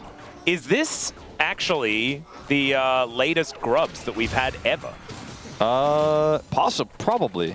Because it took a very long time. It's now Andor is wrapping around, looking for an angle onto Doran here. Remember, doesn't have flash, so was a pretty gankable target. When you get a lead like this, and you have good shot calling, and you have a pick comp, you kind of just turn into piranhas that, you know, are looking for any bleeding members, anyone who's kind of caught out of position. They made that play happen, which, you know, we can lightly spoil. That was a majority of what that coach comms were about there, and when we were talking about the catch, they were very happy with that. Yep. In the jungle, and they're just continuing to just pinch sides. Faker does not have teleport, right? So if he gets caught, he is in big trouble. As Rich, speaking of getting caught. Yeah, he's going to get walloped, and Rich is just dead. Solo bolo there for Doran, and they got his flash earlier on, and as it turns out, doesn't actually really matter too much. There's a pulverize onto Owner as once again, he has the unbreakable will. He does use it here to get out of dodge, and will be safe for the moment. Trying to get something cross-map, but it fails, and this means Doran is just going to have this extra wave coming through. Rich feels really bad. You can see on the player cam about this because he's just opened up an entire weak point on the map as the rest of the team was pushing topside there for the pick and fail. Even get a plate in mid, and Doran is going to get the whole turret. Yeah, first turret of the game. That's a lot of extra money here over to T1. That is completely evening out the gold lead that DRX had put together for themselves. Yeah, this is really rough, you know, the macro here. I feel like it was not bad for DRX, but it was a bit all in to make that play topside. Gets slowed here. And red buff actually for Doran, so he is just going to run him down. Gets the mega. And you can see he tries to dash. He just walks at him and he's dead. Toss up. There we go. Got him, he says. That is about as simple as it gets. So really well played, and this is why the Gnar is so valuable in this matchup as well. You really can just kind of keep the Renekton at arm's length, but Rich just a little bit overextended. That red buff did massive work, and perhaps something that Rich just didn't calculate for there. The wave wasn't in a great spot. Doran, you could see, is the gold lead. It's a small one, but in his lane matchup, a hefty one. So he's a big threat, and like, T1 are already starting to get online, you know? The scaling of this Gnar in terms of what he could do in team fights and in sides to shut down this Renekton is already massive. And the Corki lead is still there, but it's much smaller than it once was. And the bottom lane quests have been completed here for T1, but not quite there for DRX just yet. And so Pays feeling a little bit better at this moment in time. I mean, that's going to really be a lot of extra income that helps close that gap, what is left of it, for Gio. Yeah. And you could see, like, he had the kills, he had the lead, but it hasn't translated into second item spike, and his tier obviously is a ways away from finishing. And we're only 15.5 minutes in, but it feels like this Corki, you know, was so far ahead, and then you look at the items, you're like, yeah, what does it really mean right now? Not too much. Does need to complete this quest. Should be done relatively soon, as now Carrier was thinking about an angle, but just a shape splitter throwing a clone forward. 30 seconds on this next dragon. DRX, they're able to lock down this third one. I mean, that is a huge deal. Mountain Soul will be such a big thing for this squad. Add to that durability, but also putting on the threat of Soul this early in the game is such a big deal. Rift Herald does come on through, though, as DRX are going to abandon Shelly. She's going to get a bit of a headache, but will be able to get some work done here for DRX. And they're trying to group around this Mountain Soul point, already having control over the river, and now trying to push that advantage into the jungle itself. Not quite able to really get the success they're looking for here. Doran's Gnar bar, I'm curious about. Okay, he does not have one. So it's going to take him a little bit, but he can use Rich as a battery to try to charge that up. This is definitely contestable here, especially because Faker does have Realm Warp. It's going to take a long time for him to get there, but if they can slow this down, T1 absolutely have a fight here. Yeah, can't quite see the health bar on that Dragon for now, as Ona does pick up that Unbreakable Will one more time. UCal is going to block off the entry as the steal does not come on in. Now Willer looks for the angle. The Unbreakable Will is up, and there is the public execution for Willer into the backline. Meanwhile, Doran finds a gigantic Gnar to take down the cow, and DRX are just looking to exit the fight. There's the dash cannon from Carrier wanting to try and get on in there, but the flash forward from Doran, it just gets a flash from the enemy. And 1 kill for a Dragon for Soul Point. I think DRX are pretty happy about this. You know, at this stage of the LCK Cup last year, people were like, I just don't know if Doran's going to gel with this roster. At this stage of the LCK Cup in 2026 for Game 2 of T1 against DRX, it's like, all right, Doran's keeping these guys in the game. Doran got a solo kill. Doran's making that happen in that big team fight with the Gnar. Bar set. Gets the big wallop. Now let's see if he gets out of here, though. A bit of a caster curse. Teleport? Yeah, there's a shove, though, so not going to be getting out of this one. The mini Gnar that could. UCal takes a fair bit of damage, but he'll be all right. Does have the Seraph's shield. And so a little bit unfortunate. Maybe that's caster UCal curse. dead. Now, yeah, there's a flash in. UCal's really dead. All right. Silliness ensues again. Indeed. It's the circus one more time. T1 fans very well aware of what can happen. As Rich and Faker facing off. The Faker of Hearts versus the Faker of just Faker. Yeah, he's just Faker, yeah. He's just the Faker. The flash of leak. No, it's just Faker. True. The Daigo of. No, not really. Now, when you look at this fight, a lot of resources come in to make sure they can secure this Dragon, including the Weaver's Wall. That really doesn't do too much. Like, it keeps the rest of T1 from wrapping around, but Owner can still get in here. It's incredibly close. And then in live. Okay, got another battle here as Public Execution is stolen away. Andil is likely to be very dead. Voidseeker is actually what finishes it off there. Pays on the board now with his first kill of the game. And, you know, I got a few question marks popping up above my head, but just sometimes don't ask. Yeah, his teammates wanted to put question marks above his head, but they decided to be respectful, which I think is what we should all strive to be. Yep. Rageblade's on for Pays before the Muramana transforms, by the way, for Geo, so kind of eclipsed him there as, yeah, this is trading places. Still some question marks, but again, trying to aggressively play through topside vision, try to siege up that mid turret. It's just a fair punish play there from T1 as the observers showcase here that turret is still alive. Well, Andil is going to park himself alongside Geo yet again. As Pays and Carrier, they do have Owner there. Public Execution connects onto the cow. Flash out from Andil is going to get him to relative safety. And now Faker dealing with Rich and with Willa. And Rich is going to be able to take him down this time with the help of his friends. Nice little pick up there, and 2 minutes until that Mountain Soul as Pays gone for the 1v1 here, and Owner is going to turn up to make it a little bit unfair. In the meantime, though, UCal looks for the angle. Flash out from Pays, almost gets tagged by the seismic shove anyway. That should be the mid turret, though, in that exchange. Big W for DRX here. Yeah, Willer actually diving on in for this one as well. And the jungle ambassador we saw already, I mean, Lucid demonstrated exactly how dangerous the pick can be. And we're just going to trade turrets here on top lane, which is fine, top and bottom, that is to say, by top laners. But this is a big win for DRX because this opens up the map significantly for Willer.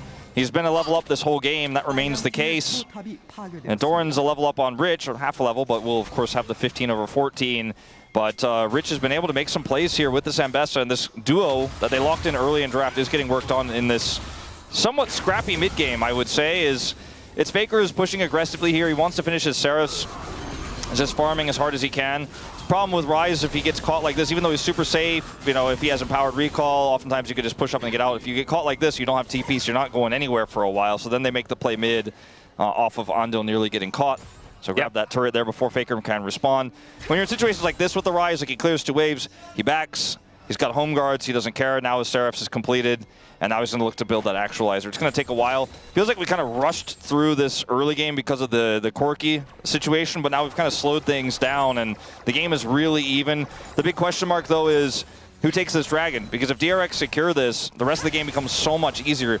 If they try and lose the team fight, it feels like T1 don't care about the first 3 dragons after that. In fact, maybe they don't care about dragons at all, because T1 they're doing Baron, and there's no vision here. Yeah, they are a lot of pings. So I think DRX has an idea of what's going on, but this Baron is going down so quickly. Andal booking it to get himself in, but I think it's just gone. Highway robbery as they take it away. Carrier off to the side. Willer is going to catch him as now Yukal making his way forward. Rich in the front line as he flashes on forward, slices, dices. There's the ulti from Willer. So sick on the play as they dive on top of Pays, who look to get over the wall. The cow is going to get sacrificed, but the Baron is not worth this much money anymore. And they lose a couple of deaths and sacrifice the Mountain Soul. The Mountain Soul is now going over to DRX. I don't know what happened in the coach comms there, but I'm sure we're going to get an update on that because that happened as the Baron contest came through. Maybe they just told Rich, just send it, bro. And he did. And he did it, and it looked beautiful. They are able to kill Pays there on the backside of the fight. So it's a trade even on kills, but the jungler here for DRX is going to smite this dragon away. You have to imagine no way for Owner to get in. 1400 the smite, and Mountain Soul belongs to the underdogs as maybe they get even more. Yeah, here's a teleport in as Sterix is now completed here for Rich. He's looking to try and kill Doran. The mini Gnar that could, cannot, not this time. As he'll get shoved and destroyed. Unfortunate positioning there for the Gnar, but well played for DRX to be able to capitalize on it. Let's check out the coach voice. 용칠 때 나르 쪽 탈리아 궁극고 레네 강화 W 연결해서 그거 해줘 무조건 얘들아. So talking about how to play around the Gnar here for this dragon fight. Yep. Let's look for the Talia ult and W engage plays and utilize our Renekton, and look what happened. And look at this. I mean, Rich goes in here, and you can see there's a call for a moment to go out. Rich is like, all right, well, I've got this much fury, and maybe we can turn this. Goes back in, gets a huge heal, survives for so long. Owner goes in to follow, and then this ultimate here from Pays backfires completely. Just goes in by himself and dies. And the Pop Blossom gets no value because the wall kind of blocked off everything, and then everyone kind of got to vacate the area as Faker is behind the turret. T1 kind of closing in on DRX for the moment, but look at that fresh shield that they've got for themselves. Mountain Soul circulating, a cheeky Hextech and Infernal there as well. I mean, there's a lot of great stats. Sterix with this Renekton and the Ambassador just having so many additional resistances is going to feel fantastic in scrappy fights, which feels like every fight has been. Gio trying to bait them. Oh dear, Headbutt Pulverize does come on through. There is the public execution, and Carrier could do absolutely nothing about it. Owner tries to steal away the dominance. The Gnar is massive though from Doran. Can he save the fight? The answer is no. Rich is a huge, huge crocodile, and he'll just cut up T1. DRX are looking to head towards game number 3, Wolf. It looks like it. Doran's best efforts. And it looks like even though Gio dies here, it's going to be a full rout of T1. Faker the last to fall. And they're going to push in now. We do have all these inners up. So yes, it does look like we're going to game 5. It does not look like we're going to game 5 at this exact moment in time. I like how you say game 5. Sorry, game 5 of the day. No. Oh, right. Yeah, game 5 of the day. That's a very good point. But yeah, I meant to say game 3 of this series. As we're looking at this fight once again, Gio kind of baits them, right? And then Ando comes out of the brush.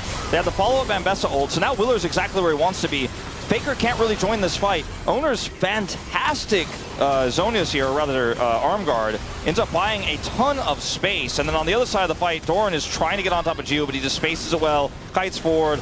The shield's coming up big in this fight here for DRX, and then they just dismantle Doran. Gio dies to minions here and almost a first shot. But it doesn't matter, really. I mean, if he lives, it actually would have mattered a lot. They would have probably won the game. I mean, they would have at least gotten the inhibitor. Instead, they don't even get the outer and mid.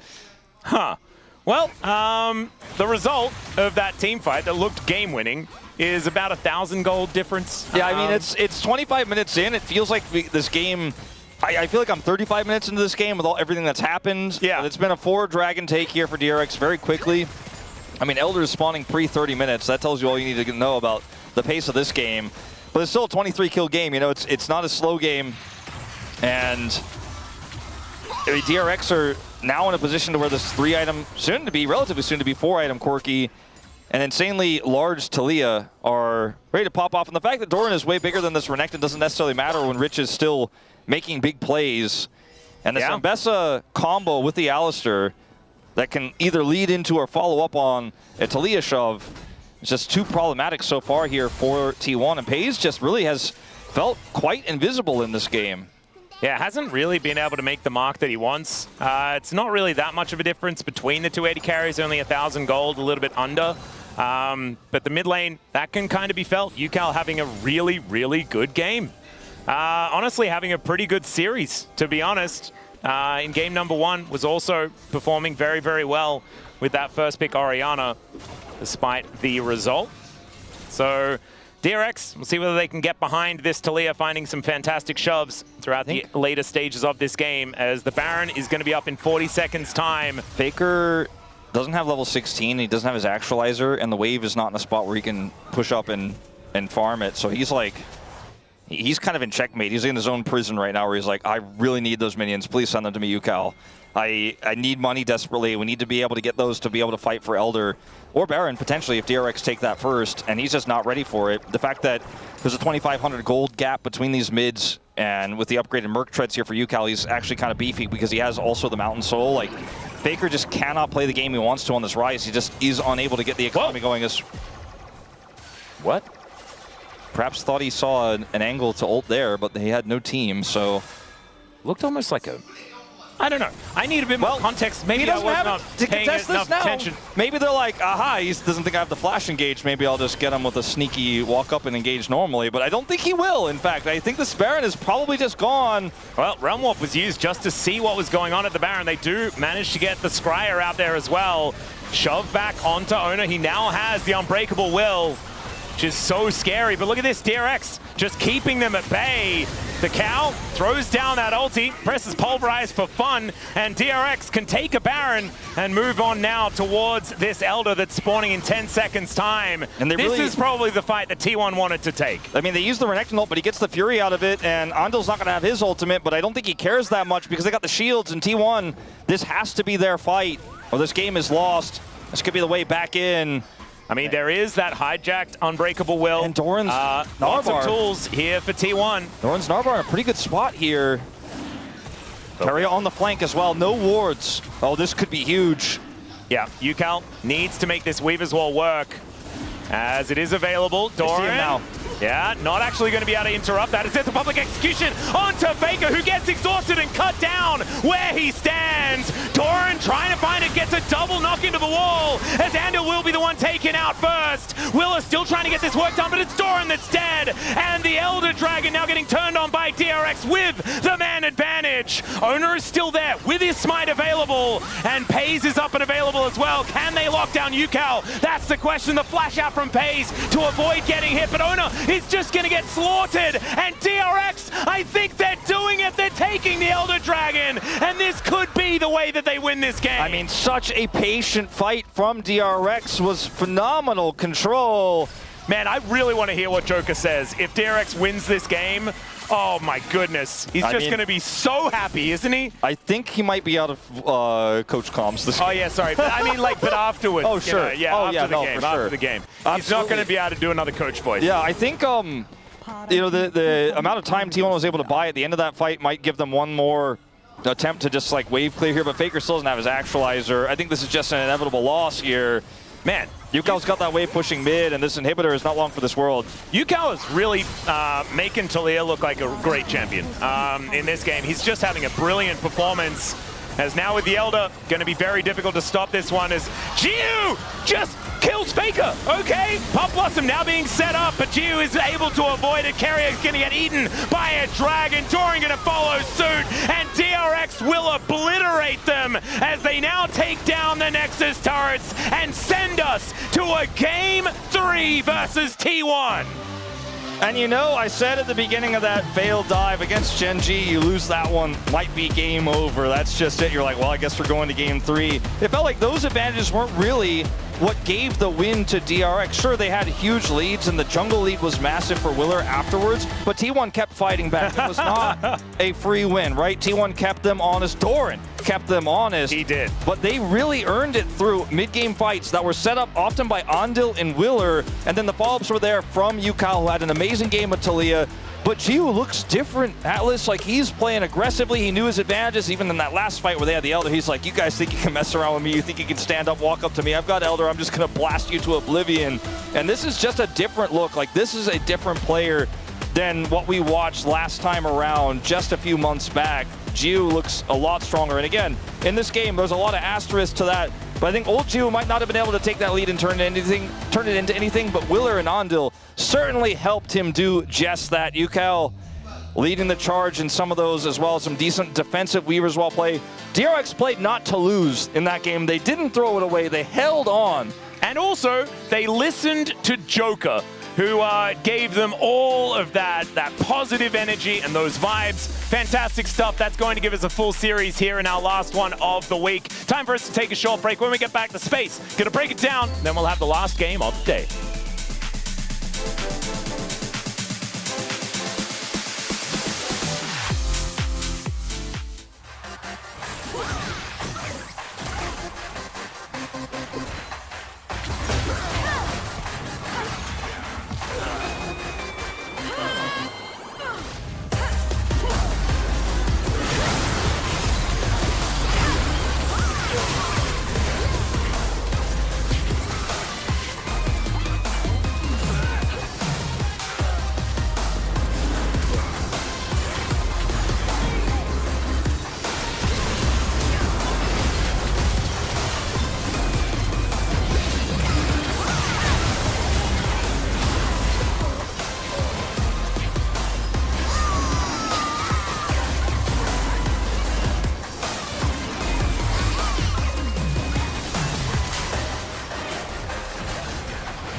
나를 메가 사는데? 아야 뒤에서 진짜 뽑겠다. 라이저 볼게, 라이저 볼게. 라이저 노플. 밑에 봐주고. 라이저 볼게. 야, 도와줄게 이거. 파일. 야 무조건 이겨, 무조건 이겨. 카이사 잘 봐줘. 나이스. 나이스. 잘했다. 가보자. 잘했다. 조커 형이 3세트 가면 이겨준대. From Pokemon, all these memes, it's actually crazy. This is just another step in the Geoverse, man. Oh, man. I can't even, maybe on a Pog State one day I'll get into it deeper, but the Geoverse is real, and well, you know it what? takes too long to talk about. We're going to be filming the Pog State immediately after this game, so maybe we can talk about the Geoverse when we're in there, because I really want to know more. But we have a draft to get into, as already some high spirits here for Rich as they ban away the Malphite. So it's Nope Rock this time around. Again? Yeah, again. It's kind of always Nope Rock, but it's been even more times Nope Jace. Yes, it's always Nope Jace. He is just not allowed to be played. Pantheon's still getting banned, though. I'm trying to think of the last time we had a champion banned as many times as this Jace, like, in a row. Because I think like there was Azir slipped through a few times when Azir was like, you have to ban it every time. There was some Callista metas where she just wasn't allowed to be played ever. That's true. But I think she also like snuck through a couple of times. But this is only 1 week. We'll see whether it sneaks into week 2 as well to see this Jace being DRX permanently banned. Do have first pick here. The Rumble and Jace bans make a lot of sense. I'm curious now. I mean, the Pantheon and Wukong are gone.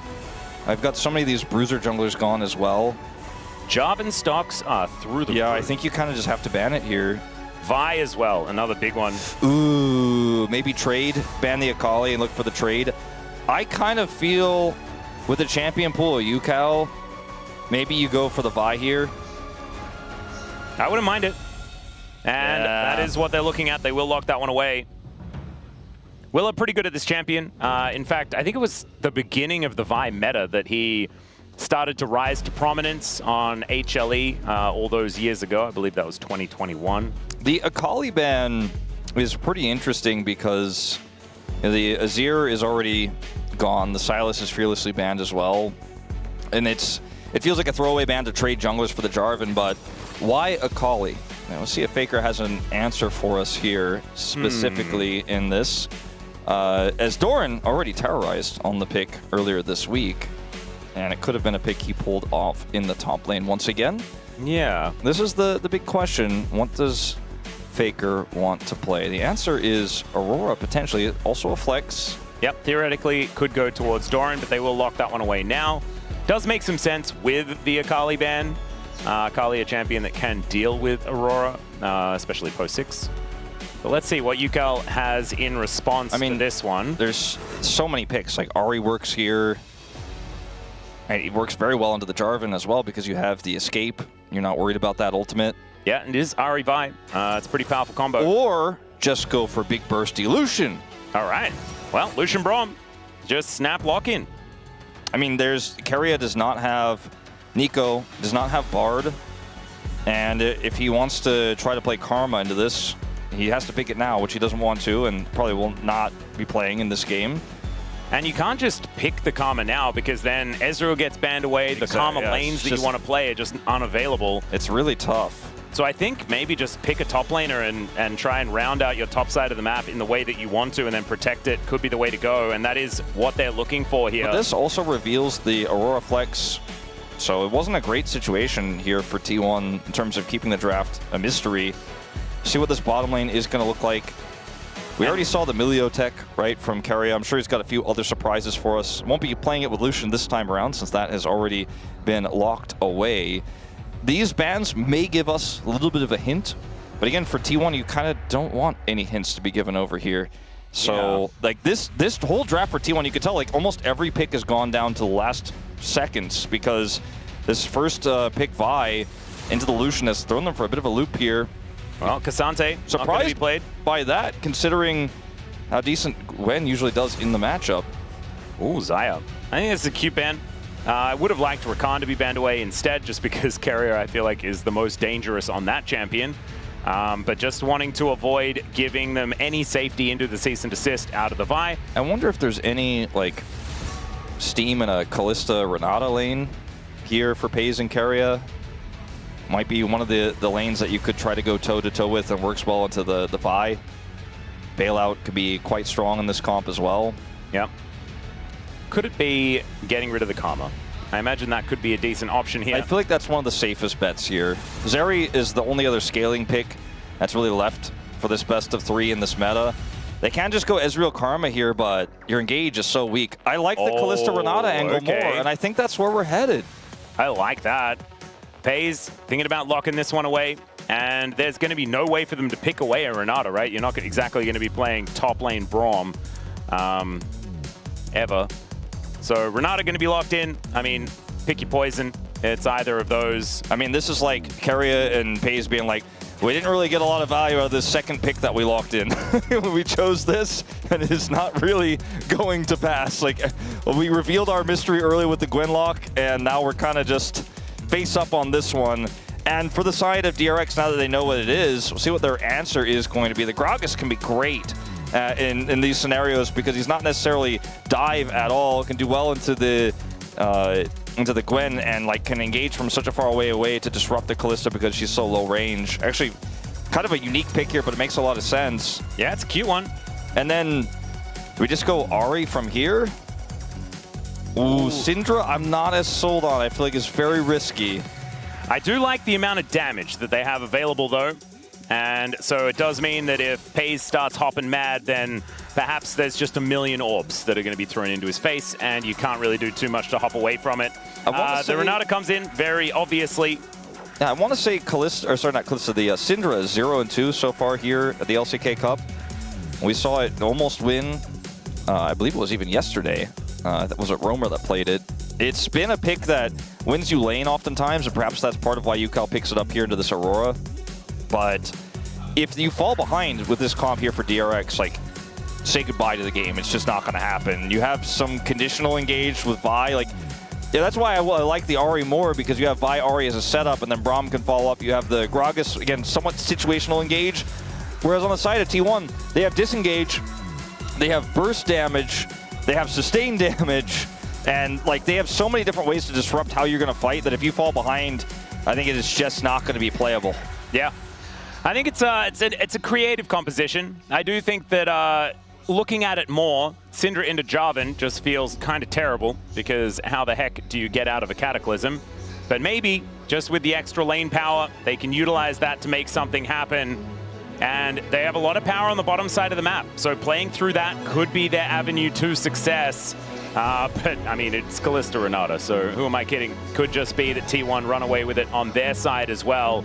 This is going to be a pretty, I imagine, volatile game. Let's get into it.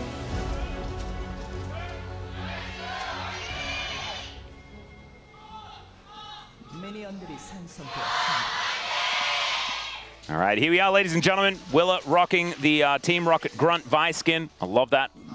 Big fan.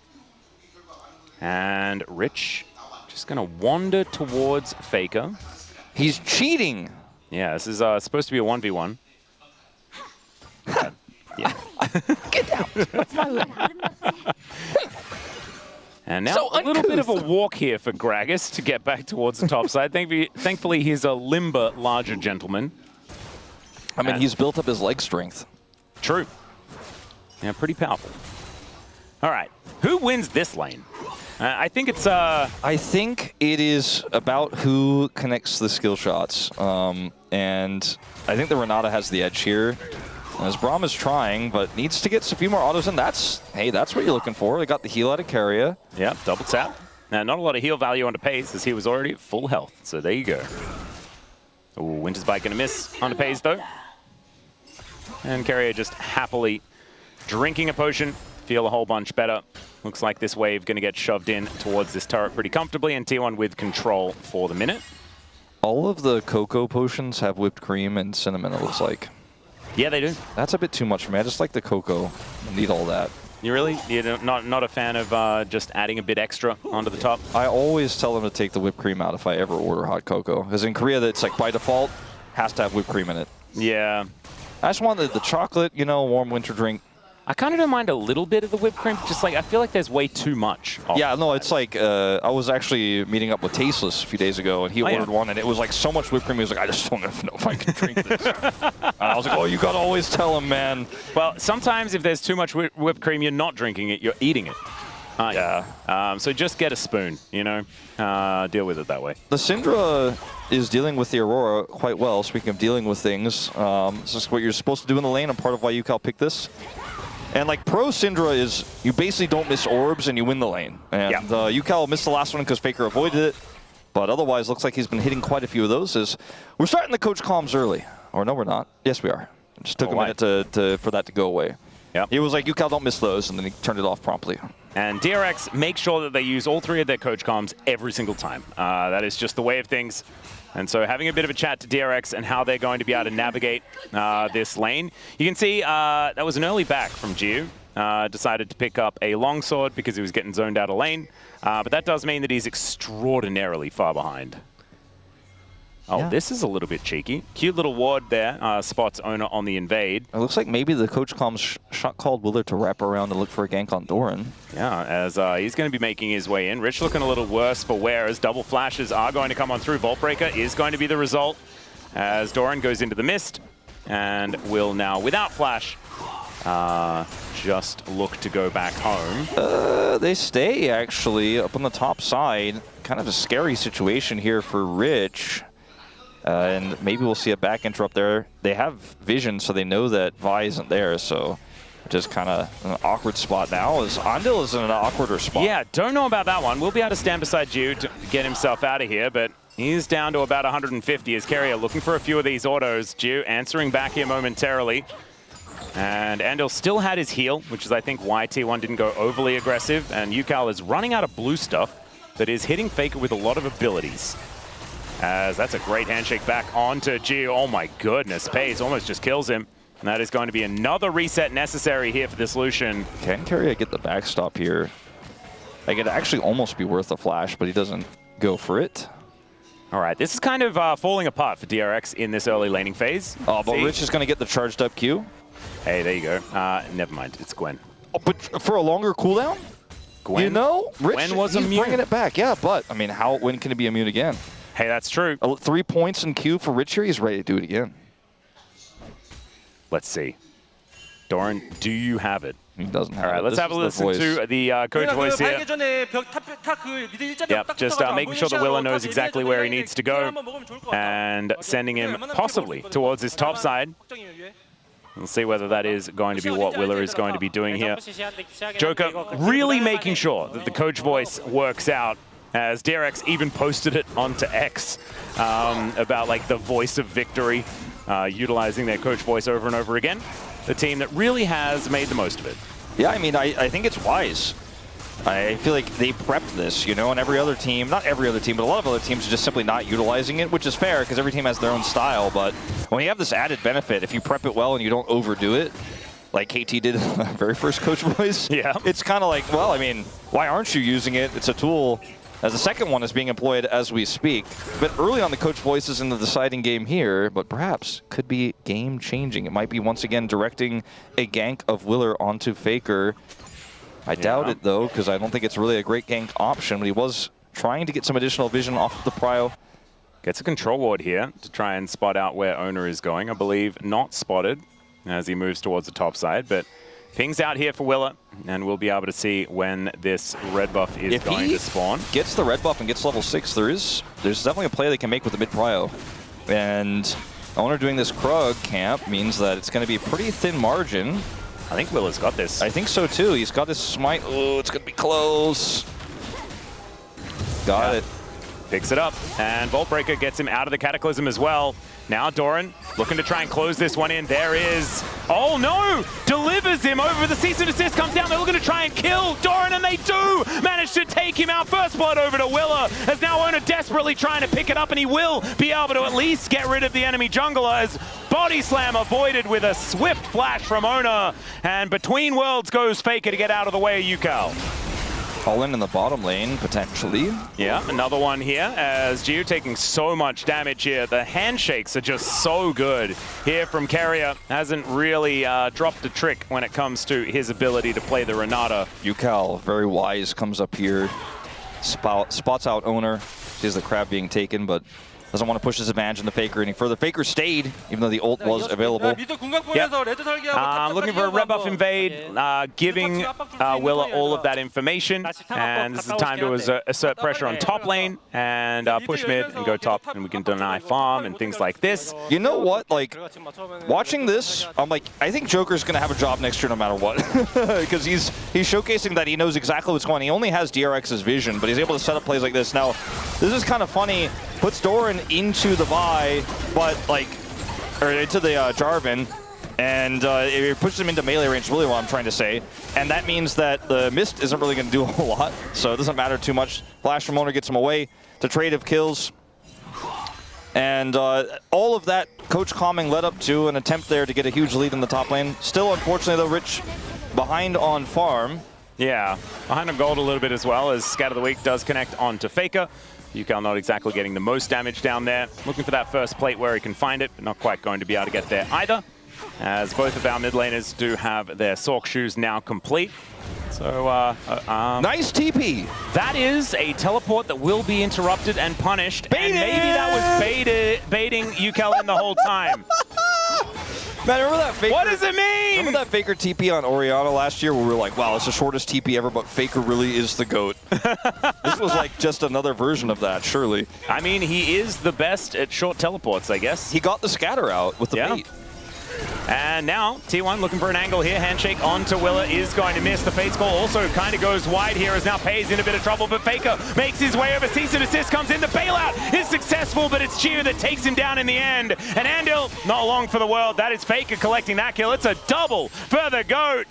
And T1 well and truly on the board now. Unfortunately, UCal not able to impact the play. Can't go in there and scrap at that point. It's way too late. Oh, there's the car scout, as Rich is not exactly having the greatest of times, but is winning in farm. Sorry, never mind. He's not winning in farm at all. I didn't see the 85. For some reason, I saw a lower number. So still behind a little bit when it comes to the farm, but is doing okay because he does have that added assist as Doran did die. Let's have a look at this in the bottom lane one more time. It's a little wonky. Like, Gio's still getting these minions. Carrier misses the handshake. And then this also, the Pei's Fate's Call is a little bit messy, right? Like, it doesn't really work out. The ultimate from Braum also, like, helps them get into the play, but they just don't have the damage, right? I mean, it's Faker showing up faster. Yeah, UCal just not being able to get there is everything. Like, even if T1 hit all those things, the result ends up being a lot more clean for them, but it doesn't matter when Faker just shows up and he's like, thank you for you know, +2 kills and a massive lead. Was that tiny teleport the reason why Faker then just got a double kill? I'm going to say no, but I think it was a reason why they almost got a kill on a UCal and got his flash. True. But, you know, like the butterfly effect, man. Yeah, I thought about, you know, when I was watching, I was like, was there really a spill-on effect here? Maybe. Yeah. Maybe. Just, it's really hard to doubt the GOAT, you know? I mean, like, Owner pushes UCal out. It was the first time he didn't have prio, right? And that's why Faker gets the faster roam. All right, Vault Breaker, not quite enough there to land onto Faker, who does take a fair bit of damage here. Unleashed Power still being held onto here by UCal, as Owner making his way forward, Carrier moving up as well. And Andal just going to stand beside Willa, keep them in safe position. Good handshake there from Carrier, and they should be able to transition into this Hextech Dragon. That'll be double Dragon available for T1, as now Faker could be in trouble. Pays moving over, as Andal puts up the door, gets exhausted there at the same time, as they go back to the Drake, but it is going to reset. Gio gets his wave pushed in. He can actually kind of sandwich with his ultimate. T1 have to back away. They're going to lose Scuttle control here as well in just a moment. Don't know about this from Gio, as he does move into this crush. Willa gets on top, though. Cease and desist once again, as Pay's not going to get bailed out this time. Handshake comes forward as Gio just trying to stand his ground. The flash has to be used from Owner to get himself out of the way, as Andal is going to hold him in position, and down goes the Jarvan. Well, out goes the Jarvan for the moment, and is going to dodge a bunch of abilities before he is inevitably dead. There it is. UCal locks down that kill, and DRX moved to 4-4, and the gold is dead even. Very aggressive play from Gio. This guy is really, he used to be kind of the guy who plays safe and then sometimes makes mistakes, but the late game team fights are great. His early skirmishing has been phenomenal this season, as this is a very aggressive little look in. I want to call it contest from T1. Yeah, FaZe is going to move on forward. There's Between Worlds. Is Andal going to be the target? He is taken out. Faker very low on mana, but Willa is looking to try and catch up to him. Let's see whether they can get that one done, as UCal is already dead. Out goes Willa, but in goes Gio, and Faker is going to survive. Woo! A couple of swift kills here for T1 in trade for the Dragon. All right, well, it ends up being a real contest in the end. Not able to get the objective, as you say, but some money is definitely feeling pretty nice for them. They'll take a 700 gold lead. Rich, maybe some more money. Yeah, he does have flash, does use it, and dies. Yeah, it was not. It was maybe a cask to celebrate for T1 in that scenario. Yeah, party casks, they do happen. Unfortunate for Rich. Misses his ultimate. The flash, no value. As we'll watch Coach Voice again. Yeah, another one. This one is talking about contesting the Dragon. They absolutely have to. Braum needing to go mid, and Lucian just farm by himself, pick up the wave. We saw that, exactly that happen, and just pointing out the importance of denying double Dragon. And so no more Coach Voice here for DRX, I believe, using all of them very, very quickly here, as Willa wanting to chase down Doran. Let's see whether he does connect that Vault Breaker, and he will. Cease and desist is up in 7 seconds time, but I don't think he will need it, as Doran is just dead, punched to the face. Probably would have given that kill over to UCal, but guarantee the kill there. At least gets an assist. Yeah, I don't know if there's really a cross map here for T1. And in fact, there's not. I mean, maybe Raptors. Yeah, Rich not quite able to secure those. So they get something in return. UCal actually now going to be farming between the turrets here, just try and get as much tempo control as possible. Game state is so wonky. Like, they've been playing so aggressively through this Vi that they first picked, which is working out. Like, that, you know, you have the Rich on the Gragas top lane. This bottom 2v2 is still going in full swing, as they have the quest completed now, at least for Jiwoo. And, I mean, a lot of mains are lost for Doran in this interim, and they have so much control. They're not turning that into a grub take, though. They really just want to constantly fight, constantly brawl, because they know that if they lose control of tempo, they already have a gold deficit. They might not be aware of that much because they can't see that, but they know the tempo they need to hold, or T1 will just outdo them when we get to the later parts of the game. Yeah, I'm feeling like DRX do have a decent position in this game, but like you're saying, T1 still hold the gold lead, and they still have this comp that is going to just perform so well in these mid-game skirmishes that are going to be coming up. Hostile takeover, Cataclysm to hold things like this Syndra in position. We've seen already they have been skirmishing very, very well. And DRX have found some good angles because I think their positioning has been better in a lot of these instances. We know what T1's capable of. All right, it's Herald is up. And T1 trying to contest here in this choke. UCal can control so much space. And Andal is just trying to hold them at bay here. Not providing himself as a target, but always getting information where he can. Teleport in for the Gwen, as now Pays just dashing around the fight here. Tries to get a few sticks into Andal, as it will be Willa taking down the Rift Herald. Also gets himself the Scuttle. And it's like T1 are now here. What is... For no reason. Yeah, Owner's almost like he didn't see the kill feed. Like he's like, wait, where'd it go? Also, like, bizarrely, Rich was, like, doing blue buff. I mean, you know, he didn't even do blue buff. He was just rotating up that way. He had TP. They got the TP out of door, and Rich just wasn't involved at all. Just hit himself. Well, Faker goes between the worlds. Flash out from UCal, respecting the damage potential of this Aurora. As now Gio, possibly in trouble, throws down the barrier to try and keep himself up. As now Willa looks to get in there. There's the flash, gets on top of Pays, and they will be able to get that hostile takeover out of Carrier, but it's dodged so beautifully by Gio. He does go down in the end, but it's a trade of 80 carries. Owner's going to go down as well as Willa, surviving for a very long time, but it's Faker with the cleanup. He comes in, takes down the enemy jungler, and it's a 3-for-2 in favor of T1. I mean, DRX in this situation just will not stop the fighting. Like, they are hard forcing, but in this case, hard forcing on, you know, a Fate's callable target there. But it's like Gio actually played that so incredibly well. It almost broke my brain in that fight. The dash out of the way of the hostile takeover to make sure that he could keep hitting. Yeah, look at this. They go on to Carrier, but he gets Fate's call, but then they turn the focus on the Pace. He still gets the bailout off and can kite away, and that's really the difference maker here as Rich finally shows up. He has teleport advantage, but UCal can't be here, so it's really not the numbers advantage they would have otherwise liked to have. And Willer sacrifices himself to secure that kill, but makes it a 3-for-2 for T1. Winning out on the exchange ultimately here. And tempo slipping away a little bit here for DRX, but they're not done yet. They're going to now try to collapse on this bottom side of the map and look for a dragon take. It's once again Mountain Soul here. Yeah. Willa does have his 2 items complete. Owner a little bit further away from the Black Cleaver because he built some shoes. It almost feels like every time we look at one of the side lanes, like DRX have an extra member there and are getting additional push. Like Doran doesn't have TP. And this wave is going to crash into this turret, and DRX also have control of the bottom side of the map. Like, they just will not stop the aggression. The tempo is theirs. Like, they are constantly pushing T1 around the map. It's really impressive to watch, despite the gold deficit, despite that loss in the last team fight. They are just going to keep trying to force, and it's working well so far at the start of this dragon. Rich rotates down. Doran isn't here. I don't think this fight is possible for T1. It's not playable. A free dragon. Yep, they do just give it up. And now Gio able to dash over this wall. Owner was thinking about going for a little bit of an engage in the interim, but doesn't actually come on through there. As the handshake onto Andal, not too much to come of that one either. As Rich is going to turn up towards his top lane, but Doran has taken so much crockery out of this top lane outer turret. Yeah, that's the trade-off. You know, makes you wonder if for T1 they're just kind of like, that was not going to be a playable situation. Doran just push. We'll give this dragon.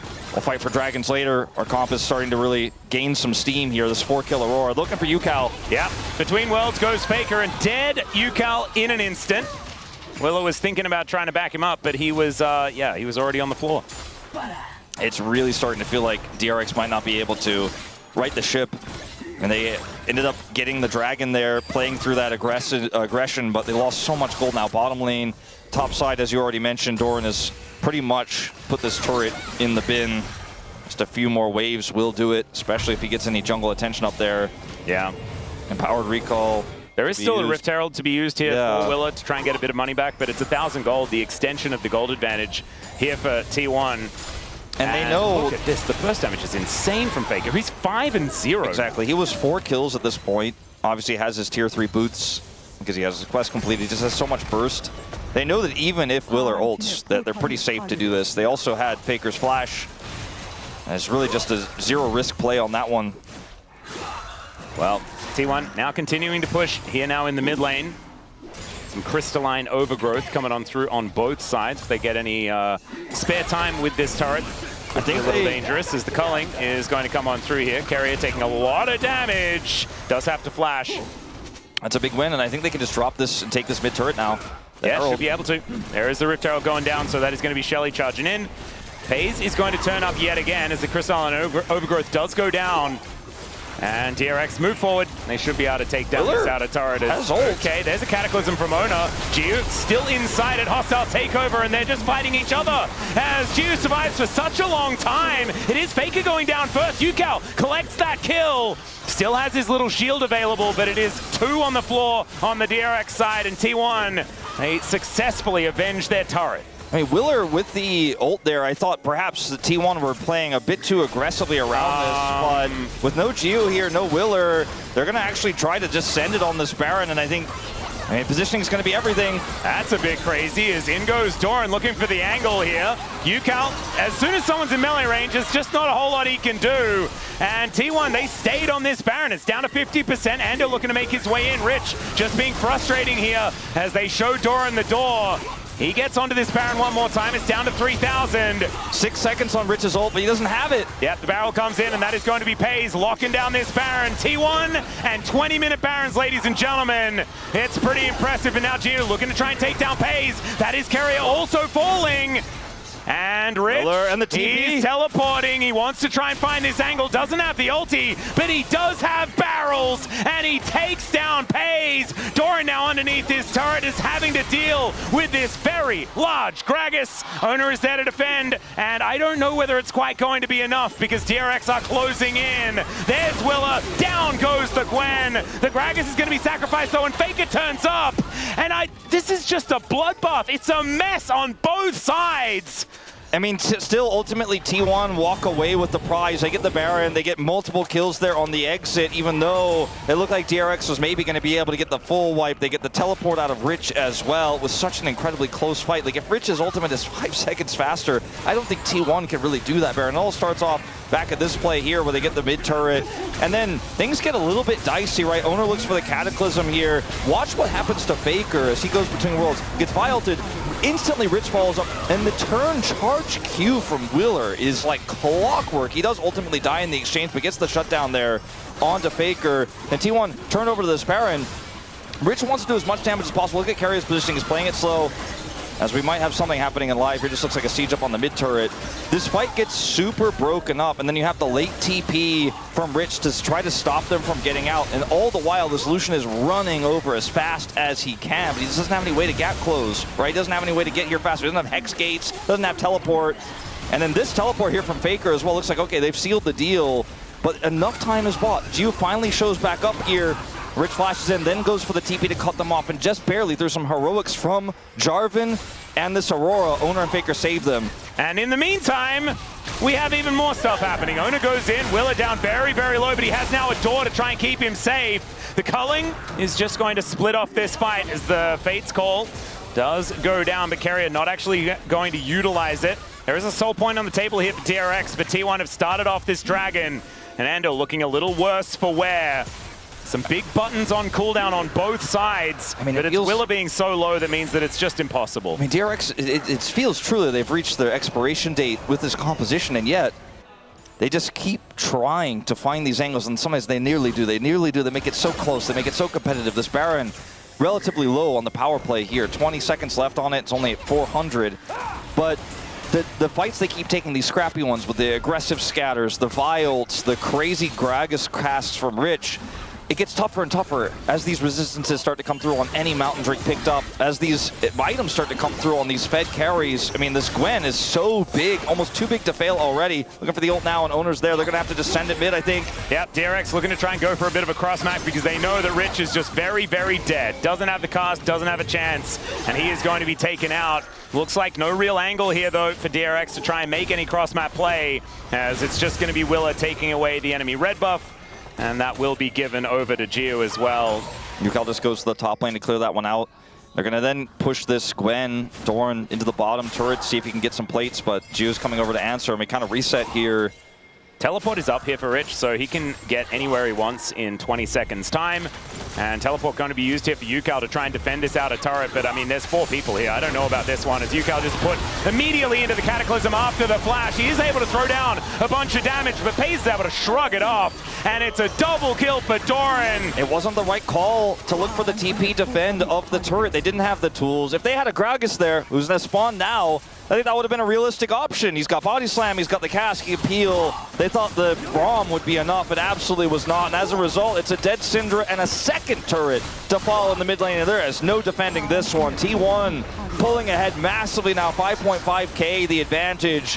DRX kept it close, but it is starting to feel unwinnable now. Culling coming on forward as Doran is going to at least dissuade you from going more aggressive. They spot Rich on this control ward, and T1 will back away, but now it's a 5.5k gold lead. This is the first real large one that we've had so far this game, and this teleport may have been game losing. Like, look at the Vi setup, the Braum setup. I think they thought, okay, we have enough here to peel, but you really don't. I mean, that's a Syndra. That's not a tank. That's not something with peel tools.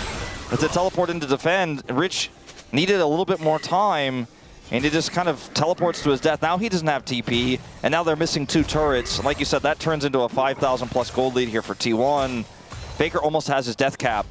He's got to be having it pretty soon here, maybe even after this wave. Like, he's been farming so hard this game, both champions and the sides. Yeah. Even though he's behind in farm over UCal, he's been able to stack up so much money here. Yeah, UCal really hasn't been able to get too much done. Does have a fair few splinters now completed, so the Syndra is starting to do more and more damage. But Banshee's Veil and a Torch, it's not quite enough to really give you that explosive power, as Willer is behind enemy lines. But will be able to make his way out. And Faker here towards this bottom side, going to be shoving this wave in. It looks like Rich is going to be tasked with defending that. Okay. Baron up in 20 seconds time, Wolf. That is what both teams are looking at now. Faker has TP. He just cleared another wave in the bottom side. Rich also has TP. He's not backing, so I guess he doesn't quite have his death cap, but he's got to be super close. It looks like he's even doing the scuttle right now to get that last 1,100 gold to complete the recipe. Full 10 stacks of Dark Seal. So much AP, so much burst if he could actually complete it as this Baron spawns. Vision game right now, advantage DRX, but they know, like T1 know they have enough vision around the Baron that there's no way they could be doing it right now. Ooh, UCal. I mean, Doran is not exactly his favorite target, as the mist can be very problematic. He puts it down now as they look to try and get rid of this turret first. Scatter the Weak does come in. There's the culling as Doran goes golden, but they just take down the turret. In the meantime, teleports coming in from everywhere, and Ona from over the wall. Jiu able to dash out of the way again from some more buttons, but it's not going to be enough to keep him alive. Willer is also limping out of the fight. UCal takes down Faker, though. DRX, the rest of them are just melting. Ona gonna grab a double. Doran dashing towards UCal to get rid of him again. And Ona feeling like he will be able to take down this Syndra, but Scatter the Weak to try and create that distance. But with only one left standing here on DRX, it is another Baron for T1. DRX have been scrapping and fighting and forcing this whole game. They've been trying to hold on to the tempo. They've been trying to wrestle it back, but I think this might be the last of those attempts as they try to take this turret out quickly so they can then continue this longer fight. Doran having the arm guard is such a problem here. It buys a bunch of time, still survives and offers damage back with the needlework, but it's Faker's TP in with the ultimate that really stymies the push. Jiu can't get out. He's taken out by this aggressive push from Owner into the backline, and the rest of the health bars are just super low. Pays is unstoppable in the backline, gets the kill onto Rich, and it's just an easy cleanup. And from here, T1 grab Baron. They already had map control. This was DRX's last feeble attempt to get back the game. And now even a Majai's is put together here. It was actually a Zhonya's, not an arm guard for Doran. That's how much money he has this game. Damn. And that's going to be Dragon going over to T1. Baron already picked up. And I think that was the final fight. I think that was the game-winning moment for T1. Great defense. The death cap Faker was desperately trying to put together. He's got it now. Yeah, and so does UCal, but I just don't feel like it's going to not the same have kind of the impact. Same gravity. Exactly right, Wolf. And it's the Black Cleaver version of the Lucian as well. I feel like the burst damage is just not quite there in comparison to other Lucian builds. But we do have T1 now pushing down towards this bottom side. Soul Point in hand. And just a lonely Rich trying to defend this against Baroned up minions is just not really going to happen. And yeah, just a few thumbs up as the inner turret is going to inevitably fall. Jiu does not have flash, so difficult for him to layer damage in. GA is done for Willer. He needs to find an angle. Faker. Yeah, is going to try and get himself out of that. Goes between worlds and is going to be able to survive, but now looking for that empowered recall. Doesn't have teleport, so the rest of T1 are going to be here without their pretty fed Aurora. I mean, that does give DRX maybe some miracle chance before Faker can get back here. running as fast as he can through the mid lane, but I just don't think it's a winnable fight, even without Faker. And if you just sit back and lose the turrets, okay, hold on, Owner. Yeah, Scatter the Weak is going to connect. Owner is going down very, very low. Does have GA, and it does get procced by a big old cask from Rich.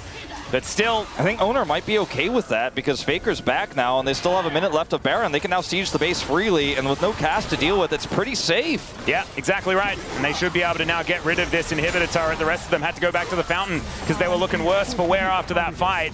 They do get their health bars back though. And now Doran, he's going to be the one that steps forward himself. Owner still looking a little low, but still, inhibitor turret is now gone. Inhibitor still standing for the moment, as DRX not giving up without a fight. As Willa diving on in, good handshake there from Carrier, but the culling is going to soften him up. There's the Fate's Call, has to be thrown through as T1 considering a re-engage. Scatter the Weak connects, lands onto Faker here, who takes once again so much damage. Hostile takeover, tries to get avoided, cease and desist though, onto Pays. The GA comes through now for Willer, as now Rich moves away from Doran to try and join the rest of the fight. And they're chasing, but these health bars are so low, and Pays is so mobile. It's such a difficult moment. Oh, Doran's 2 levels up. They're going to try to collapse on him here, but good luck. Yeah, the needlework comes out. Out goes Willa because he knows it's only a couple of those, and he's just dead. The rest of DRX are able to navigate it, but look at this, T1, they were the ones running away before, and now they are looking to try and take down another inhibitor in the enemy base. I mean, DRX from a thread, hanging on in this game, looking for Pays now. I think he's just dead. The handshake goes wide, the bailout doesn't work, and now they're going to chase down Carrier. There's the Scatter the Weak, and Force of Will be able to take him down. I mean, a few more kills, and they could actually turn this game around. I mean, it's not even about the bounties, it's just about these long respawn timers here. They get map control back, and suddenly the game feels playable. They defend the bottom inhibitor. They're able to collapse on the Doran there. Took a long time to push him off of those Nexus turrets. His Owner is just barely going to get out before any follow-up comes through. But this jungle does not belong to T1, at least not until these respawns come through. This is such a weird game. I mean, DRX are playing phenomenally well. Their team fights have been scrappy, but they have been so well coordinated. And this is without Joker's help this time. Yeah. No more coach voice available unless they start using T1's coach voice options, because I don't know whether they've used too many of those. As Willa now starting a fight once again. There's the cast, but down goes Willa. Owner is still standing as Gio trying to finish him off. Faker goes between the worlds and will be able to get himself to safety, and they're unable to kill Owner. They just spent everything trying to kill the Jarvan and lost their jungler in return. He will be up before any of the neutral objectives do spawn. The problem is 5 versus 4 with a base that's open like this is still very, very difficult. That's why T1 will be able to continue pushing down. That's why they're dropping every orb, every cask onto this wave right now to clear it, as he will respawn in 20 seconds. And this wave is cleared. They push it up so far that the base is safe for now. The fact that DRX have a chance in this game, the fact that there's still a world where T1 could mess it up, the fact that there's still a world where a cast could split Pays and Carrier or any carry and take them out, and then possibly win a 5v4 with this Lucian that doesn't have IE. He's got Flicker Blade, even brought the Maw for safety, could somehow still come back and win this game. Doran is about to hit level 20. I mean, I don't think DRX are going to do it, but I've seen this game flash before my eyes a few times here, and we've already seen an upset today. That it's still competitive, Wolf. Right now, 8.6 thousand gold. It's a very large lead. I mean, by rights, it should be done. It should have already ended, and yet, here we are. We are. All right, let's just see. 12 seconds on this Mountain Soul as Rich looking to try and catch Faker here. Did have the rest of the squad coming on down as Doran diving on forward. There's the Drake spawning. This is Mountain Soul. Yeah, Mountain Soul for T1. Carrier rushing over. He has Ghost, ironically. Should be able to get here, no problem. And also has his ultimate to push, stop the push. Yeah, Rich, oh my goodness, that burst damage, absolutely insane. As Doran diving on in, Willow looks for the angle, great handshake onto the Vice. Doran thrown around like a ragdoll. Great use of the body slam, but Doran should still be able to kill him. He goes golden just to buy some space, but Yukal's dead. Both solo lane is down, and T1 have decided that it's time to win. As Gio not able to keep himself alive this time. It's Pays that locks down the kill, and this time it's only Willa that survives. And top damage in the fight goes to Jarvan for T1. That's insanity. And unfortunately, the fight was a bit disjointed there for DRX. It needed to be a desperate one. Willer's ultimate on the wrong side. And T1 walk away victors on what was a closer game that I think that it had any right to be. Oh dear. Willer is very, very dead. Nexus turret's going down, and T1, they will finish this one off. 29-15 in a 34-minute game. Are you not entertained? As this was a bloodbath from game 1 to game 3. In the end, T1 able to take it, able to even up the scoreline between Team Baron and Elder. But man, DRX made him work for it. A very, very close series, I think, compared to anyone's expectations. You know, when you look at how close DRX made that first game against Gen GE into getting completely obliterated there, we're like, okay, was it a fluke? And you watch these games and they were able to turn the lead that they got in game 2, albeit not as cleanly as maybe a lot of other teams, into a victory. But then in game 3, massively down. The sun had set on their composition, and they still kept finding crazy angles. Some of the synergy between even Willer and Rich and some of these fights, 8,000 gold down, makes you feel like if you're a T1 fan, you're watching this, you're going, all right, well, we took the W. Now we're tied up. We tied Baron 5-5 with Elder, put us on that 5th win for Baron, but it was not easy. It was so hard fought, and I don't think it says that much about T1's mistakes necessarily, but there are some errors that were made, and DRX were punishing constantly. The bottom dive in game 2, I think we could definitely work on that one, but otherwise, DRX just kind of trying to walk toe-to-toe with T1 with this composition, and I think T1 sometimes not respecting it, but other times DRX just finding these unusual angles. Even game 1 was definitely winnable. We could be walking out of the series watching a second upset of the night. Instead, T1 reigned supreme, but I did not expect this to be a banger series. You and I both walked into today thinking like, okay, Hanwha probably crushed Nongshim after they looked in their first series, Nongshim 2-0. Second series, T1, there were moments where they could have lost this one. I agree. And I think that now we have a look 5-5 Group Baron and Group Elder. We love it when it's all tied up like this between the groups. But checking out some of these highlights, I just want to commend DRX, because oftentimes what we're looking at here in the LCK Cup is what are our group distinctions going to be moving into Legend and Rise? Well, I'm just saying. I mean, Rise Group last year was peak League of Legends. I think Rise Group this year is going to be even better, with teams like DRX, B&K playing so well, although they look like they might also be a Legend team. You never really know. There is just some incredible performances here from the teams that weren't necessarily at the top end of the LCK. This fight here looked like it was the game-ending fight. And then, yeah, like we had these crazy scraps, right? And on this final fight, unfortunately, Willer goes on to Faker. Gio is unable to connect his culling there. And the Fates call was so good. Keria gets the Fates call in, zones 3 people away by himself as a Renata. Yeah. And, I mean, he played phenomenally. I think there will be some votes for Keria. I think I really wanted to vote for him, but I won't spoil my vote for just yet.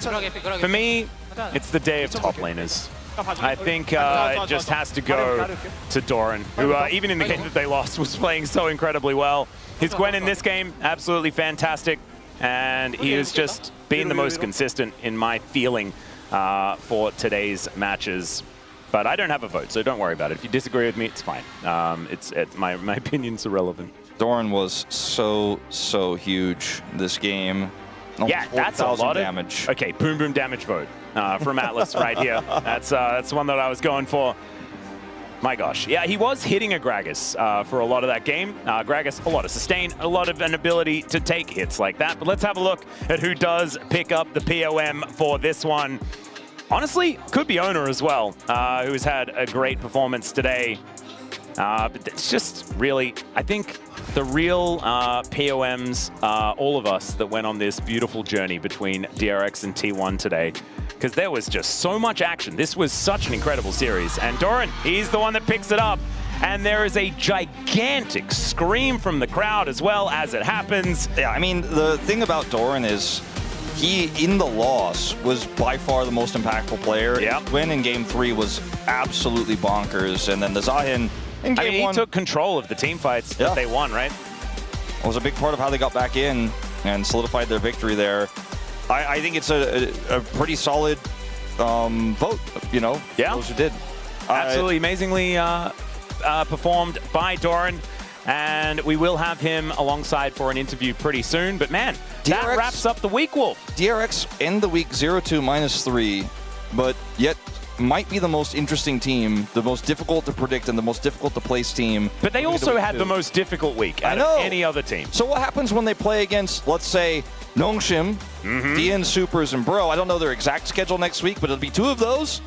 And I kind of feel like maybe we should favor them in both based on what we've seen so far. Do you know what I know is going to happen? They're going to have a lot of coach voice. That's what I know is going to happen. Joker definitely leveraging that one as much as possible, and it's been great to be able to get a little bit of extra information. And the focus on getting it all out of the way in the early game to make sure that the players have clear direction on what to do seems to be working quite well. Yeah, and yet in some other games, saving it until like a Baron fight later on, having that last moment, the last setup. Remember the rich like stun setup, that call, that ended up being really cool from them as well. It was just a great day from DRX again. Yeah. Being the only team who really utilizes coach voice to the fullest of its potential. Yeah, I don't think T1 used it at all throughout any of the series, but teams function very differently, right, between them. I think that, you know, Faker, because he's been around so incredibly long, pretty smart guy. Basically, it's like having a coach on your team anyway, as I believe with the screams that we have in the background, yeah, Doran is making his way out here. And hearing this interview, I think, is going to be quite intriguing because of how this this series played out and sort of the happy-go-lucky vibes that were on the Rift today. Yeah, I do wonder how positive Doran will be about this series, or if he'll be very critical of I think that he will be made. very positive. That's kind of how I expect. But let's find out right now as we throw it over to Doran in the interview. Thank you very much, guys. This is Seer for the POM interview translation, joined by Doran on the side of T1. Congratulations!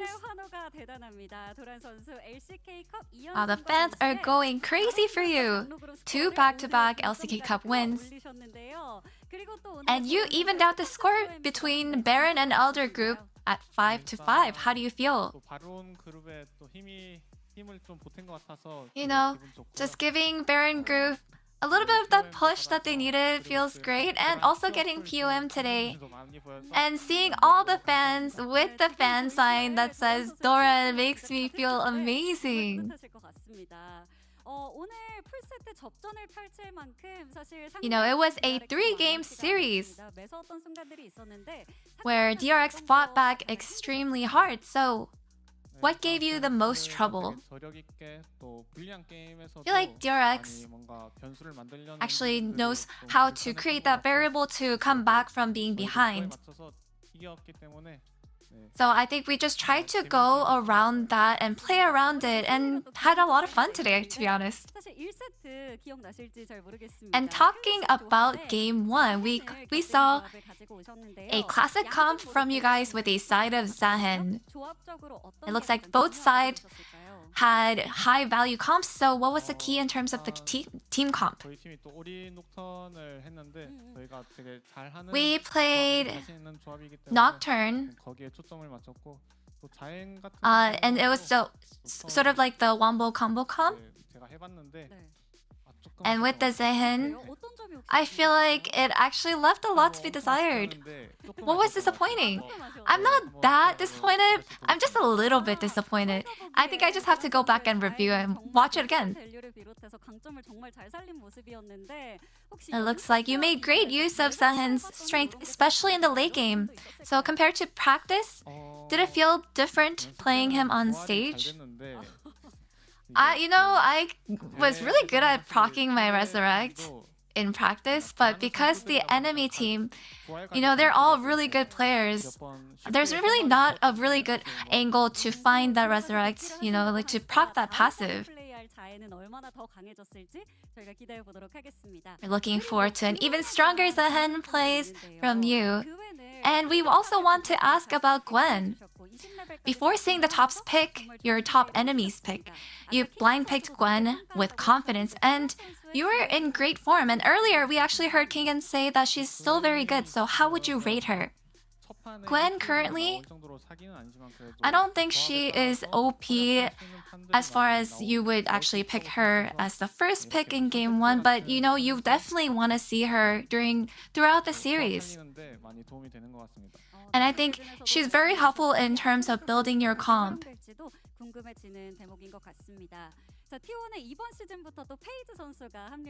And from this season, Paige joined your team.